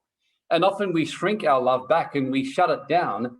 And that's like shutting the flower into a dark place because it gets burnt by the sun. Sure, you may not get burnt by the sun, but the flower will wither and die. And many of you today, your hearts have done that, you know, and because you let your heart be shut up in a box, you closed yourself down and you stopped the sunlight shining upon you to bring love, to bring intimacy, to bring higher connection with the divine, to bring that radiance of your inner beauty. And so, yes, it hurts when love gets rejected. Whether that love is helping that friend in your life who's in real need, I mean, not only do they, and then after receiving your help, they turn on you. No doubt it would have hurt Jesus deeply when he served so deeply his disciples and gave his life for them, and then Peter, his closest one, betrays him, denies him in front of the Pharisees through his own life. He saw how many of the people he'd healed actually been yelling for him to be crucified. And what was amazing with Jesus was he's able to keep his love flowing in the midst of, no doubt, that pain he felt, because he would have also seen that, yeah, he would have seen the higher picture. He would have seen, you know what, Peter loves me. He's just so afraid right now. He's so afraid. In the books of Narnia, C.S. Lewis, The Lion, the Witch, and the Wardrobe, in one of those books, there's a particular story where Lucy is so upset, the girl in the book, because she said she actually saw, when she did some sorcery in a particular room, in the Voyage of the Dawn Treader, the 5th book in the series, Lucy actually sees her friend back chatting her to a group of friends. And she's so upset about it, she's furious with her and says, I will never talk to her again. And when she has her encounter with Aslan, the lion, the type of Christ, Aslan says, my child, why did you do that? And she just said, well, yeah, I'm just devastated. And she said, you see, my child, you're looking at it from a selfish perspective. You shut your heart off to your friend. And she said, but why wouldn't I? She goes, because you don't see what I see. And then Lucy said, well, what do you see? She goes, Lucy, she loves you, but she's so afraid and feels so inferior. And so she wanted, and because of her friend, she wanted to look okay to her friends. And when her friends are bad-mouthing you, that she didn't have the strength to stand up for you, but she loves you, Lucy. She's ashamed. She is your friend. Be patient with her. And if you hadn't gone and looked into that and got caught up with this, you wouldn't have seen this. And then she saw the other side of it, and then she was really, ashamed about it, because she realized that. So going on that thing, the supernatural aid that takes you there. In Paul's case, Paul in Acts 10 was a vicious man who used to kill and ruthlessly destroy people. He was killing Christians and any believers, and honestly believing he was doing the right thing. Paul was a modern day, what we would call in language we understand, Bill Gates. He was a guy who was openly going around actually killing the people of Christ. He was actually hunting people down and murdering them. And he was the worst of anyone, the worst of the worst. He was a modern day Bill Gates or modern day Rothschild. And on the road to Damascus, Christ turns up and says, Paul, why are you persecuting me? And Paul fell on his knees. He was struck blind instantly. And he was told in 3 days' time to meet this man. And the light hit Paul so powerfully. And this man, Ananias, met him and prayed for him, and his eyes were opened again. The issue that Paul had was no one believed that he had a change. Everyone said, we know who this guy is. He's the worst of the worst. And for many of the first 3 or 4 years of Paul's ministry, people still never forgave him for what he did. People were trying to kill him and get him caught. But Paul became one of the greatest teachers of Christ, and he turned on the road to Damascus. I remember being in the church years ago. There was a guy I knew called Jason, and another one, Jim Kane, but Jason, I don't know if Grace remembers him, but Jason, he was a big man. And he said he was a vicious criminal. He used to go on streets. He would brutally beat people. He was a horrible guy, he said. And when he's in prison, he became the badass of the prison. And everyone was terrified of him because he just was a nasty, nasty man. And in his prison cell one night, he was sitting there, and Jesus appeared to him in his cell, and his whole cell lit up, and he fell on his knees, and he just said, what? He just said, like, who are you? And he just said, I'm Christ. He said, why do you do this to people? And he just kind of said, I don't know, I just do. And all that Jesus said to him was, I'm calling you to go out and preach my word, and I want you to help humanity.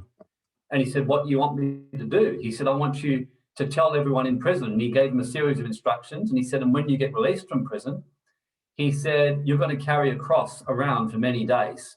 And he said, to bring, to let people know about Christ. And that, he said he went out there and people in prison couldn't believe what had happened to him. He led most of the prisoners to Christ over the next little while. His behavior changed so radically, he got early release. He ended up going and carrying that cross and became one of the most effective evangelists. In fact, he was the most in-your-face evangelist for Christ I just about knew. He, no fear, just telling people because of his boldness and because of what happened to him about Christ.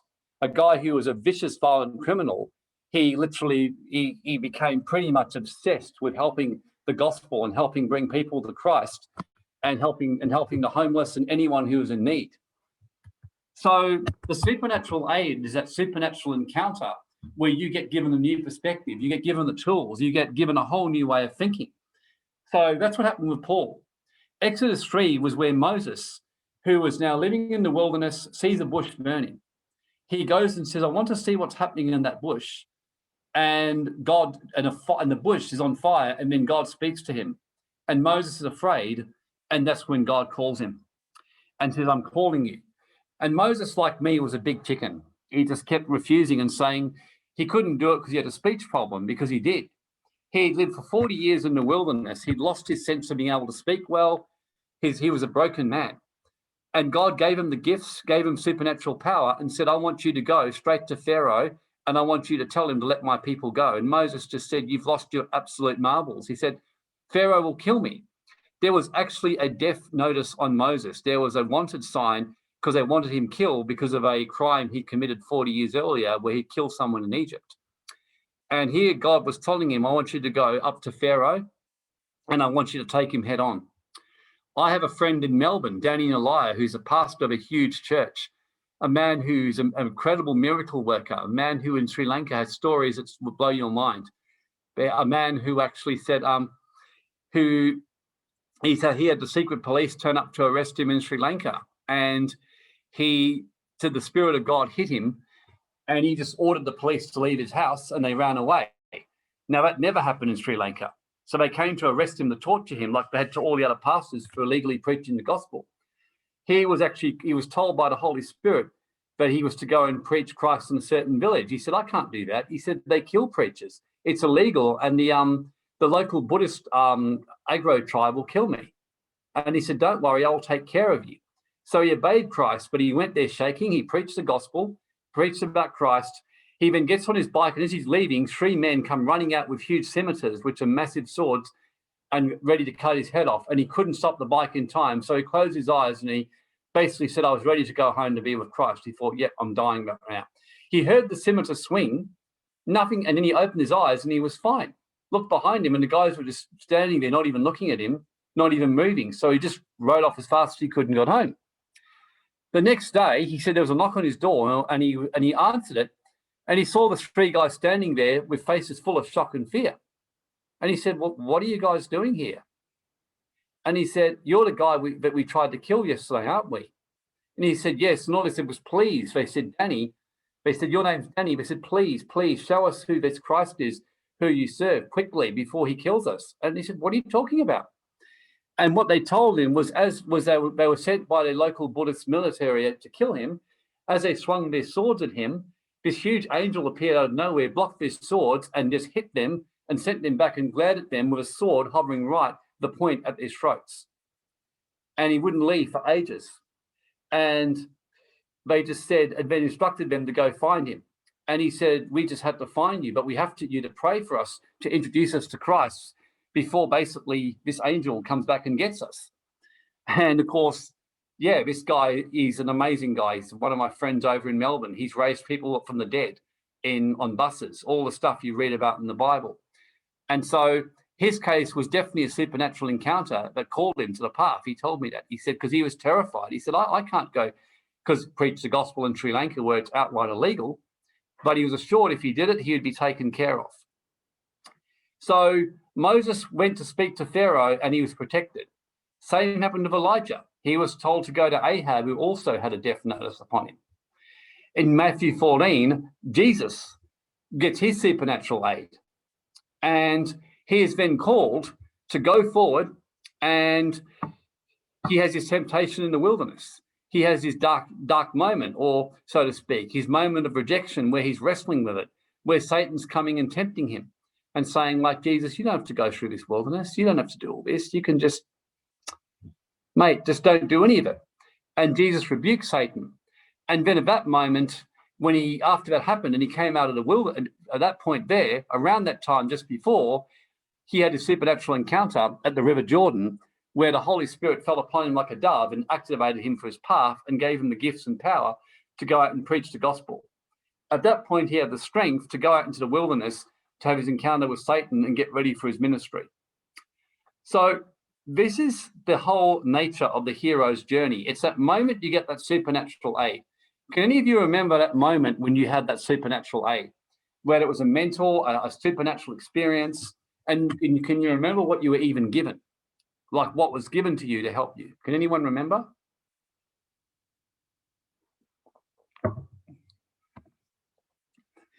Lexi, so many. Yeah. Yeah, you would have had a lot because you would have been a chicken and you probably still are in some things, Lexi. I think I'll probably keep giving you a few more as you get on your path. Much is given, much is required. That's for everyone to remember. So from Steve, this group, Hugh Grace, thank you, Steve. Yeah, no, you've been a blessing for us, and you know, I've had my different mentors turn up to help me on the journey. On one of my heroes' journey, I remember Ed Stracher turned up along with Toby to help me to that next stage. So for me, the script and Charlesia, yeah. Yep, Charlesia would have been a real help for you. For me, that Alexia, amazing. I agree, Steve, other mentors. Yeah, so we all had that moment of supernatural aid. So the crossing the first threshold is the next one. So this is the point where it's time to cross the threshold, and I'm going to start to finish this one. So Lexi, C5 contact, Sheldon, same as Steve, yeah. So this is the last thing I'll be speaking of today as we're ending. So this is just kind of the moment where people are at today. This is the point where you're actually crossing into the field of adventure and getting ready to go. So I feel this is where many are at today with this group. This is the call to cross the threshold. That's what this is now. I feel for many of you, you've gone through steps 1, 2, and 3. You've all had that aid. You've all had that kick in the ass that you've needed, that little help. Now's the point. Are you willing to cross the first threshold? That's what I feel the message is today, the culmination of this all. Yeah, Christine. Yep, vision when chemo turned to light in my body, meeting you and Grace in this group. Yeah, great. Isn't it great how it all happens, Christine? So the hero crosses the field of adventure, leaves the limits of the world and ventures into an unknown and dangerous realm where the rules and limits are unknown. The hero is now ready to act on his call to adventure and begin his quest. He may go willingly. He may be pushed. In either way, the hero crosses the threshold between the world you're familiar with and that which you are not. So this is a call to move into a new world like Abraham was called. This is a call now to take action. So the threshold is the point of taking real, genuine action. This is where you stop talking about it. This is where you stop talking about walking the path of intimacy with the opposite sex where you're afraid of it. This is the time when you move beyond stepping in and starting that center to help the poor and the needy or other, but you feel led. This is the point where you step out in your community and start to bring the light in real practical terms. This is the point where you get out and you do that humanitarian relief that you've been feeling to do. This is the call to start and actually start that business, and not just start it. If you've kind of got it going, really give it serious commitment and trust in it, even though the money may not be coming in quite as much as you'd like. And we just go by faith and know it's going to work. This is the point where you're either going to go willingly into it or you're going to go through another point of disintegration until to bring you back to being ready to be pushed. So hopefully you won't have to go through another disintegration period.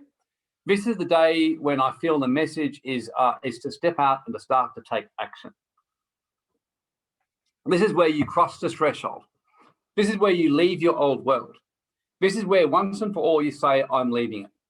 Yes, I may still have fears. I may still feel the occasional pull to go back there. I'm not going to deny that, but I'm committed to this path now. There's no going back. I'm Neo. I'm sitting in the car. I'm not getting back on that road. I'm sitting with Morpheus in the room. I'm going to take that red pill or that blue pill. I can't remember which way around it was. I'm Hannah Hernard. I'm much afraid in feet in the high places. I've stepped out now. I'm now out there with my crippled little leg, with my difficulties, but I'm out there now. I know for me, I had a lot of fears about getting back into music and piano because I had some very, very, very traumatic experiences with broken dreams that I associated in my neural pathways with music. And every time I get back into piano, after a week or two, my arms would start to hurt and I'd feel all this stuff come up, so I'd stop doing it. Finally, about a month and a half ago, I really stepped beyond that and I pushed through it. And sure enough, after a few weeks, my arms were really hurting me. My shoulders were in agony. I felt every pull to go back, but I just pushed through my lame leg, so to speak, and just kept going at it. And when that moment came, when the door opened, my arms let go, and now I'm actually loving my music again like never before. So this is the point where you just do it. This is the point where you really do it. This is the point where I feel for some of you now, you've been talking about it, you're even doing it to a bit, but where you now say, this is my life moving forward. I'm never going to go back. It's my life moving forward is to do this spiritual work that I'm called to do. My path moving forward is I am walking this tantric path and opening myself to this, and I am not hesitating. Whatever shadows, fears, pain comes up, I'll allow this to deal, but I will never again shut my heart to love and to a connection. And if pain comes my way, so be it. I will own it. I will do what King David did. I will feel the pain. I will cry. I will weep, but I will move through it because I know I have the capacity to move through it. And I have the capacity to trust that on this time round, I'm in a much better place with conscious people where my heart is safe. It could be with business. I'm now on my right path. And either way, it's better off just to have given it a go, done my best. And even if for a time I financially have challenges while I'm on this path, so be it. I'm okay with that. I'm willing to grow. I can remember when I really stepped beyond being the old accountant lawyer, there was a time I did face financial challenges. And I said, you know what? I'd rather have financial challenges doing what I love doing and learn to get better than doing something I hate doing. And I'll just do enough of my old stuff still to keep myself going, but I'll limit that bit by bit and phase myself out of it and then let go of it completely. And that's what I did. So this is the point you actually make a really tangible commitment and action today, and where you actually do it in yourself. So in a sense, right now, get an idea or feeling of what it would feel like to really make that step of faith. That's what I feel for you to do. Just get a vision or image in your mind right now of what you're going to be doing. So get a feeling of it. Just get a picture of what it would look like. Get a picture of what it looks like where you're now mainly working on this new path of actually being a spiritual healer or teacher, doing what you're doing, or where you're now running this new business that you're doing, or where you're now trading and doing something, or where you're now running a homeless, work or spiritual center to help people, or where you're now doing some kind of work for your community, or where you're now taking action to run spiritual retreats, or where you're now running some kind of work to really help people in need in third world countries. Just get a feeling of what it feels like, or what it feels like to be doing more prayer, more study, more activation than ever before, which is what I've been told for me. And feel it. And just feel the shift in your energy. And if you're limping, just get moving with your limping foot, because you will get help and your foot will get stronger. And as you'll find out as we walk through this whole journey, Much Afraid eventually did end up with a healed foot, but it took a long time. So the first threshold is that step of faith. It's where you actually say, I am doing it, and I'm really doing it. I'm not just kind of poking my toe in the water and doing it a little bit, but making sure I've got a back door. It's 1 Kings 23, Elisha was called to cross the threshold after kind of hesitating. And you know what he did? He actually had a business at the time where he actually worked with oxen and with plows and where he did farming. But he was called just to walk with Elijah the prophet to become the shaman of the region. And you know what he did? He went and he burnt all of his oxen's plows and everything and gave his oxen away to follow the path. Why did he do that? Because he knew that if he kept the oxen there just in case he wanted to go back to it, he would go back. He would do exactly what Peter did in John 21 in the Bible. In John 21 in the Bible, Peter had gone back to being a fisherman. He had a broken heart. He no longer believed in himself anymore. He hated himself for betraying Jesus. He went back to fishing until the Savior came and called him back to the work. And this time Jesus said, there's no going back. You're never going back to fishing, Peter. This is your path. Hebrews 11 says, Abraham went out by faith, not knowing where he was called to even go. And he did it so he could find a city that had foundations, whose builder and maker was God. He walked away from everything he knew, and he burnt the bridges. Elisha burnt the oxen and all of his equipment, and he gave it all away. There was a king or captain in the military in the 1940s in the World War II, who when they went to this particular place, they were heavily outnumbered. The soldiers didn't think they could win. When they got there, the first thing the captain did with his main leaders was they burnt all their ships to the horrified soldiers' eyes. He turned to the soldiers and said, there's now no retreat. If we don't win, we're all never going home to our families. I suggest we get busy. And they won a miraculous win. So there comes a time when your faith requires action, and when you burn your bridge and you burn your security blanket, where you say, I'm not going back there again. I know that I can't go back there. I know that even if I wanted to, I'd be miserable. This is my journey moving forward, and I'm doing it. I'm scared, I'm petrified, but this is my path, and there's no going back. That's this moment here. Who feels that you're really ready to do that now? Make that threshold step of faith.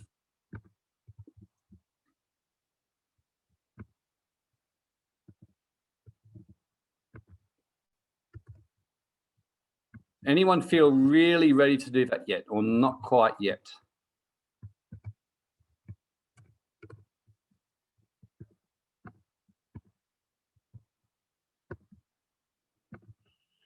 Stephen and nervous, ready?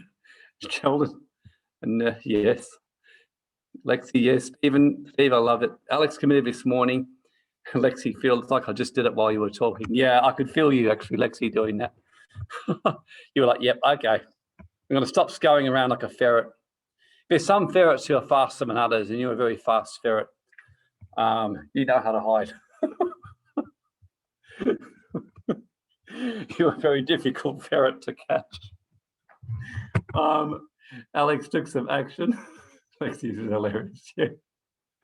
Some ferrets are faster than others. Sam feels like I already have. Yeah, you definitely have.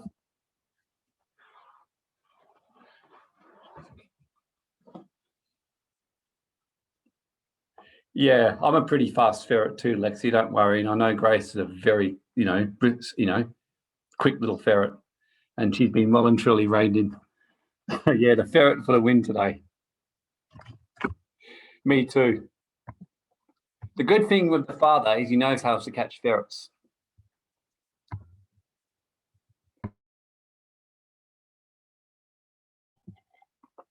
So what we're going to do now is just get a sense of what it means for you next step.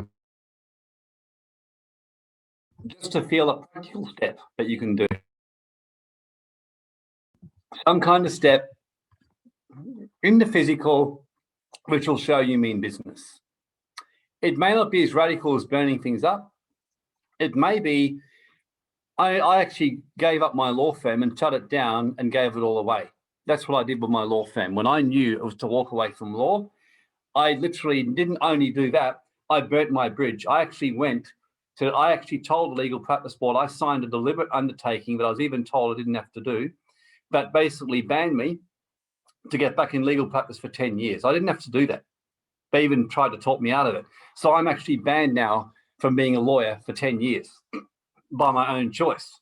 Because that means I thought that way I cannot go back there. Because if I haven't sorted out my crap in 10 years, and if I went back to being a lawyer 10 years time, well, I don't deserve my path. So that was one of the things I did. I'm now doing some other steps where I've been burning things, letting things go of old things where I've got no way of actually being able to go back to them. So for some of you, you've got to actually do that. You've got to actually burn your bridges like Elisha did. I can remember doing that myself with different things, giving away stuff, just giving away a thing, giving away clients, just giving things away. Just to walk away from something that I knew would no longer serve me anymore. With WealthSafe right now, which is a prospering business that I run, with Vina, I can tell you now, I actually walked away from it. I actually was ready to shut the whole thing down. And the only thing that stopped me was the door open for a business partner. So I did that. But I gave up my directorship, gave up my control, and I'm now just a shareholder of the company doing what I love doing best. But I was willing to shut that whole thing down and walk away. I can remember when I made a major quantum leap 15 years ago, where I really wanted to start my own business, but my boss in my law firm was being well paid, said I couldn't go out and have my own clients. So I made the decision that I was going to resign and walk away from it. And I had no idea how I'd get my own clients. And I was terrified. I went and I resigned. And then in our resignation speech, he always told me I could never go out and start earn. He goes, I've just realized you probably can, because you're not going to be doing the same clientele as me, are you? I said, no, I'm not. He goes, oh, that's fine. You can contract for me for a while if you want. You can start your own business today and I'll contract you in just to do some certain jobs for me. Just like that, I got some support. So literally that's what happened. So the message for you today is let go. Until you let it die, you're old, you don't have the new open up. Some of you have got to burn some bridges today. That's why I said write down the steps or the step you feel you're being called to make. So Sam, I've created my e-commerce store, starting traffic, moving away from dependence on Centrelink, supplementing my business income. Yeah, look, some of you who have said, for example, you want to get away from Centrelink, which is basically Social Security for those in America, welfare, I've just said to you, well, until you burn that bridge, you won't financially get abundant. If you're still saying, I'll keep getting a security blanket and you're holding on to it, no, you won't ever step into abundance. Because what you're really saying is I still need the system to provide for me. And I'm not trusting in God and I'm not trusting in my path. I can remember 17 years ago, Grace and I were married. We had William, we had twins on the way. My health was wrecked. I couldn't even work because my pain was so bad in my body. I was almost out of money. We were living by faith. I remember being in the welfare office ready to get welfare. And I looked at the form and said, I can't do this. I tore up the form and walked out. Now I went home and said to Grace, well, God better come through, but I refused to put my trust in Centrelink. And that moment, the miracle started to happen. Doors opened within a month. I had things open up with law, with everything. And my health got miraculously healed of an incurable injury. I literally had a miracle healing. But none of that happened until I listened. I tore up my Centrelink form. I went and I committed myself to a church with a pastor who'd badly hurt me and broken many of my dreams 9 years earlier by breaking every promise he'd given me. And God told me, I want you to go and serve this man in this church and help him. And Grace said to me at the time, have you gone mad? Fortunately, Grace listened to the Holy Spirit and we did it. That opened up the miracles in our finances. Within 6 months, we were running Fruitful Vine Community Church and money was pouring in. But that would never have happened if we hadn't crossed that threshold and taken an insane step of faith. I tore up those welfare and I went and I allowed myself to join a church with a man who'd let me down in every possible way. And I actually knew in my heart would let me down again. And he did. But this time round, I was different in how I saw it. And rather than blame him, I served him and did everything I could to try and help him look after the people so that the church didn't fall apart and the people weren't too hurt, and did everything Grace and I did together to help him and serve rather than let the church fall apart and blame him. And looking back, that was a turning point, and I would never have got to doing the work I'm doing today if I hadn't done that. Lexi says, oh my, yeah, now you're getting called, aren't you, girl? So there's some things you're doing, you're just going to have to let go of, Lexi. And a lot of you are getting that. Some things you're going to have to burn and let go of. And until you do them, you will not have that door of the miraculous open for you to move to the next stage. Now, the good news is when you cross the threshold and you really do it, you're going to have the belly of the whale waiting for you. So that's great. So that's the good news. And I'm sure you're all excited for the belly of the whale.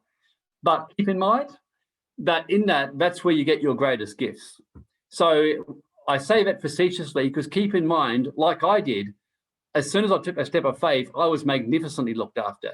Yes, it was challenging because I had to really push through all kinds of changes in my life and adjust to them, but things were different. Within months, like I said, money was pouring in. Yes, I was involved in a church where it was very tough because I was dealing with angry people, hurt people with this guy, but all I knew was I was in the path and I was in the right place. So it's always good to give full disclosure. Crossing the threshold will mean, number one, yes, you will see the miraculous in your life, but yes, you will also be taken through deeper character changes than you ever imagined possible to get you to that place where you realize your dream. So that's the time to do that. So just write down on a bit of paper or somewhere just the steps you know you're going to do today. And all of you will be getting something. I know for me, I just know that I've been doing it in my mind. I'm going to finish writing out my financial humanitarian plan is what I've been told to do, and then take some immediate steps to get it going with some donations. So that's what I'm going to do today. Some immediate donations to show that I'm serious to a couple of certain situations, just to show that I'm serious. That's been step of faith I've told. The other thing I was told was to actually announce the City Awakening we're doing humanitarian work today. Because by doing that, if I don't follow through with this with Grace Together, we're going to basically, you got the right to remind us and call us to account. This way I've made myself accountable to all of you. So this is, so for some of you, you may have to right now in the group feel led when I give the opportunity to come out on the mic and make a commitment you're going to do. Something that everyone will hear, and if you don't do it, you'll be called to account upon or look stupid. So all of you are going to be called to make a commitment of some kind. And that commitment will involve you giving something or giving something up. Just type a Y if you already know what that is. It's something you've got to give up and a step you've got to take. Anyone here got a clear sense? Just type a Y. If you don't know or not sure, just write no or not sure.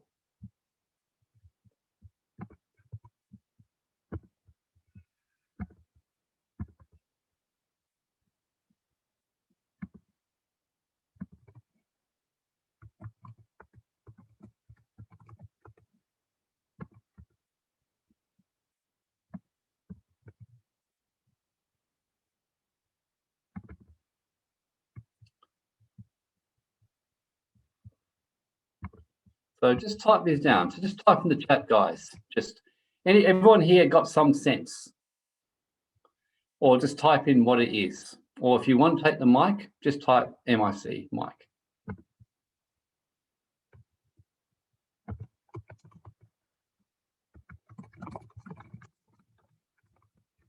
Lexi knows, okay. Getting some guidance. Like I said, believe you me when I said I led by example today with what I said about humanitarian. Put myself right on the line. Sheldon, yep.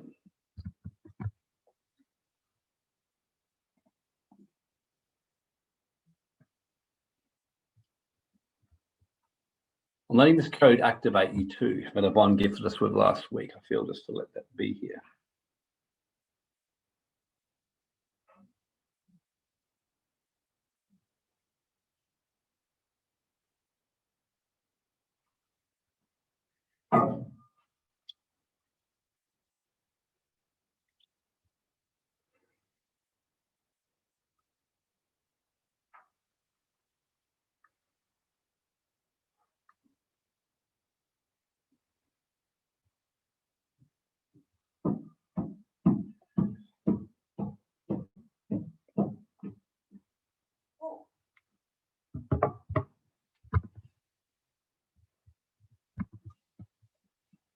Yep. So Grace, I won't announce that one, Grace, but yep, Grace has been given something. Yep, what she's had to do. Anyone else want to share? Or if you don't want to, that's fine too. Just type a Y if you are happy to, or just type in the chat what you feel that you're being called to do, any particular action, or take the mic. If not, all you have to just simply say is, you know what action you're going to be taking. You can just type words to that effect.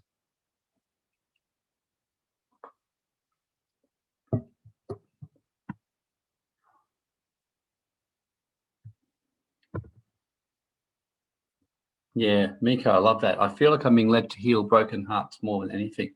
That's actually beautiful. That touches me. Feels it comes from my heart, from your heart, Miko. That's something do it. That's all I'm getting. Just allow yourself to be led on whatever action step to get started. It could be something very small and simple, but go with that. I like what you've written there. It touches me because there's a lot of people in those dark places right now with what's going on with the whole virus that are terrified, and they need some healing. They just need a lot of support.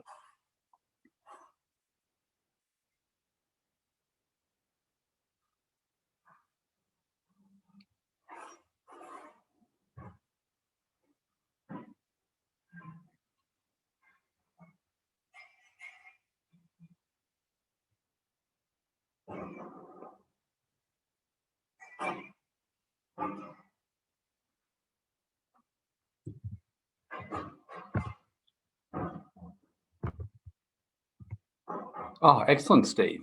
Publisher of my books, so actions will flow. Yeah, absolutely. And that's good, Steve. That feels good. Yeah, publishing a book and just getting out and making it happen. Being your own man, I like it. Feels really good. You'll be very successful with that, mate. I just get a good feeling about all that. See, what I love is that everyone's path is different here. You're all going to get a different message. The key is just whatever it is for you to do. For me, I'll openly tell you, committing myself on a strong humanitarian path, I love it, but it's part of me that scares me with that and spiritual a lot for many reasons. So for me to take some big steps into that hasn't been easy.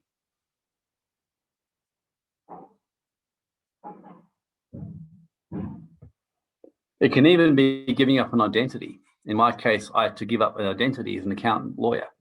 That meant such a deep kind of sense of ego for me. Whereas I'll honestly tell you, the title spiritual teacher to me felt like a bit of a loser title. That was how I used to feel. Now, obviously a ridiculous perception, but that was how I felt. So all of us have got something to let go of.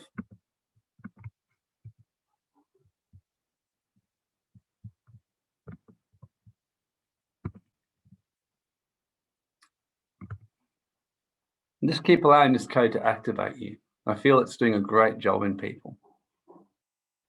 I'm actually seeing the Humum and the Fumum crystals that we mentioned earlier on, which are the crystals from the divine universe, the Father universe, that give higher guidance to you. So I feel the Urim and the Fumum. I don't know if you can see them, Grace, but they're pouring out from this code. They're giving guidance to people.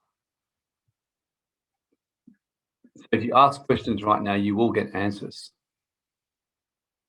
Christine, letting go of my identity resonates with me. I actually agree. I feel in your case, I just get a vision, Christine, of you shedding a whole skin. It's like a skin like of a snake who sheds an old skin and puts on a whole new one. So like a new skin, a new form to the world. That's what I see coming for you.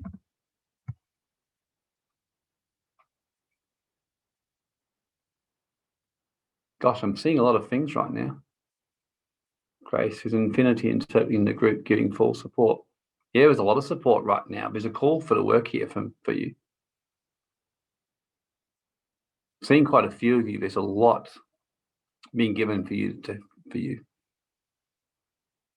Steve, I definitely see you on path of that book. It's just, gosh, I see you're being called into your own man and to such a strong work in business and what you're doing and teaching in that area. I see it so strongly.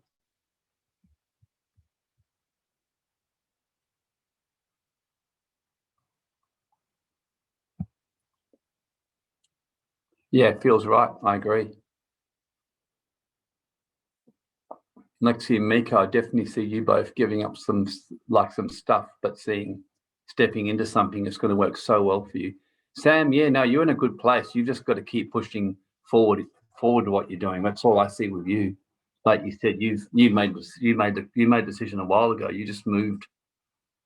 So now you just got to get active and get busy with more works to help people. That's all I see with you, because you have got a lot of desires in your heart through business, through various humanitarian, and I can definitely see you doing very well in your business and just using the money to help a lot of people. That's what I see with you.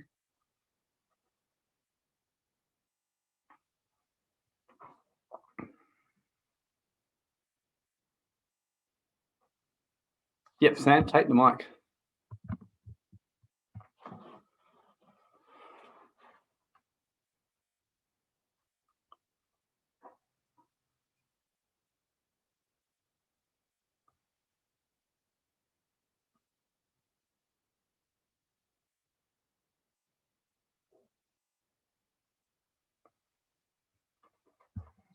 Okay, I can't quit a bad habit at the top of the list for me. Yeah.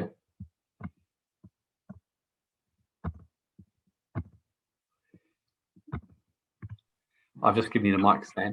Alex, clearing my space to be creative with product design, branding for the benefit of humanity. That's great. Hi, Sam. Hello. Yeah, I really felt, I had that knee injury over the Christmas break, and I really felt that was actually a God-given thing to force me to stop and make space physically and in my brain to hear what God really wanted me to do and where I needed to move to next. I took action and jumped straight in and created an e-commerce store. And I felt recently, and I've already started to cut out things that I've said yes to in the past that I should have said no to. Oh yeah. And that's been such a freeing experience, that one. Yes. Yeah, and now I'm really looking forward to taking the next steps. I feel like the whole chess club that I do is a good part of the humanitarian stuff, because that reaches literally hundreds and hundreds of people in Toowoomba, and I give time and finances into that.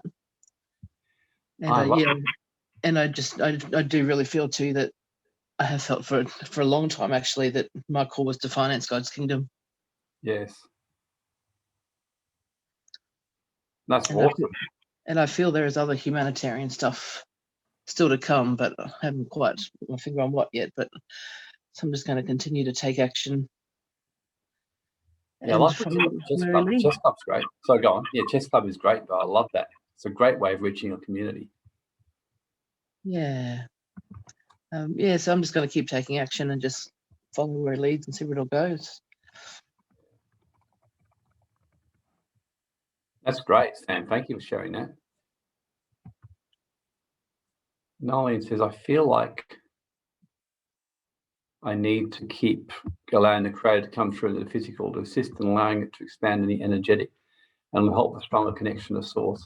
Yeah, I do that, Nolene, with music. That's why I'm playing a lot of music and getting in nature a lot and I'm dancing and singing a lot. So doing a lot of very feminine things because it's helping me connect with source. So, because that showed up when I was having a foot injury that wouldn't heal. I was too much in my masculine and I wasn't allowing my feminine to come through enough.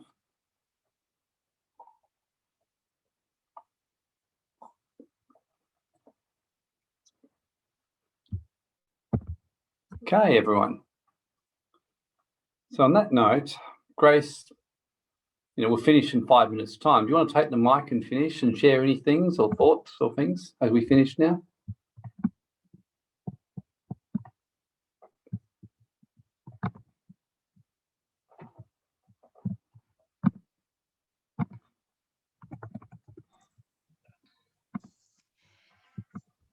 Well, all I'm getting at the moment is that it's so important that if you can connect with all your disassociation in your 3D and connect it with your meditation and your intention, so that you come into more of a conscious awareness of your pain and your suffering, because you can easily divorce from it and disconnect from it as well. So I'd really encourage, sharing this hero's journey, to really go deep and dive in and really trust and feel everything that's coming up in your body. Because we all know, if you guys have been listening to Bruce Lipton with his epigenetics, all your memories get stored up in your cells. So having to go through the process of just coming into stillness and just really be kind to yourself, and no judgment at all on yourself, and allow those emotions and feelings to come up, and try not to suppress it as well. So that's what I'm getting, the messages that I'm been getting, and working with some of you guys, and also where I get led to energetically. That's what I've been processing with everyone as well, and what I've been picking up, and not just on myself. So obviously myself is the seer, and the seeing and the seeing are one and the same. So we're all one and the same. So if I can process as much as I can doing this work, it's good, and it also gives opportunity for everyone here that we're working close together, that we're doing it together and holding hands together, and that it's not pleasant, but out of it comes beauty, isn't it? Ashes comes out, the phoenix comes through the fire. So if we really embrace, like Yvonne was sharing last week, to really embrace and love the darkness and the shadows in us, and welcoming it and embracing it, and really acknowledging it, taking it to heart. And if you find it difficult to do it by yourself, find someone that really resonates with you and that can walk through it with you together, because it's a lot better, it's a lot easier, and it's not as prickly doing it by yourself. So yeah, that would be really my encouragement, to really be kind to yourself, allow all those emotions to come out, and definitely no judging yourself. Any thoughts, anything that comes up, try not to judge yourself, because it is just what it is. And we're all trying to just get it out of our system, and use whatever medallions that you can use to really get it out of you, and truly wrestle with it. Because again, we're not fighting against flesh and blood, but we're fighting against rulers and principalities of this air. And that ultimately we want to come to a place of sharing with one another in spirit and in truth, and connecting together as well in spirit and truth. So if we can practice that in ourselves, firstly practice that in yourselves and be kind to yourself, and then practice it to your inner circle, and then you move out of it.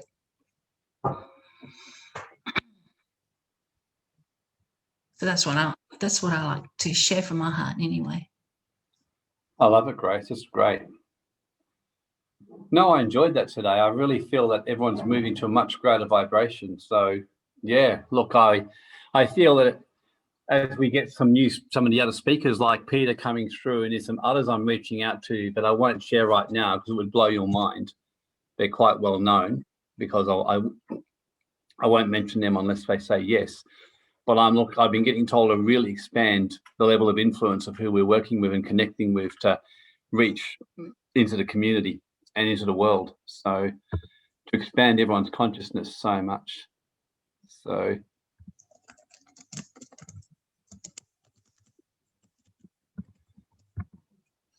awesome, everyone.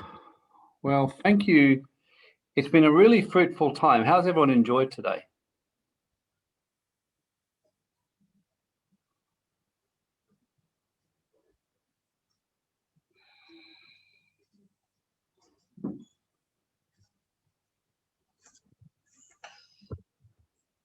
Yeah, thank you, Lexi. great to feel your energy is so raised right now. You're in a great place.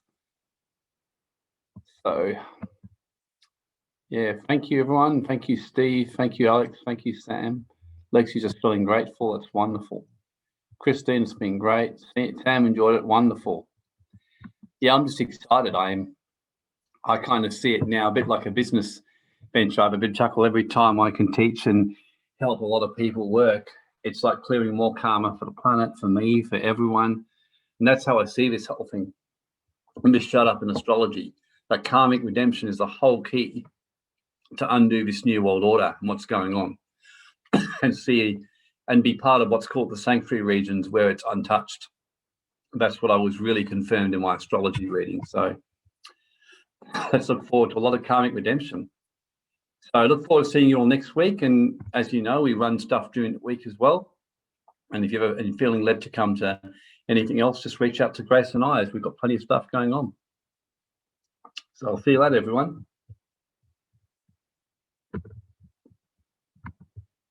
See you, Oz. Thank you. See ya.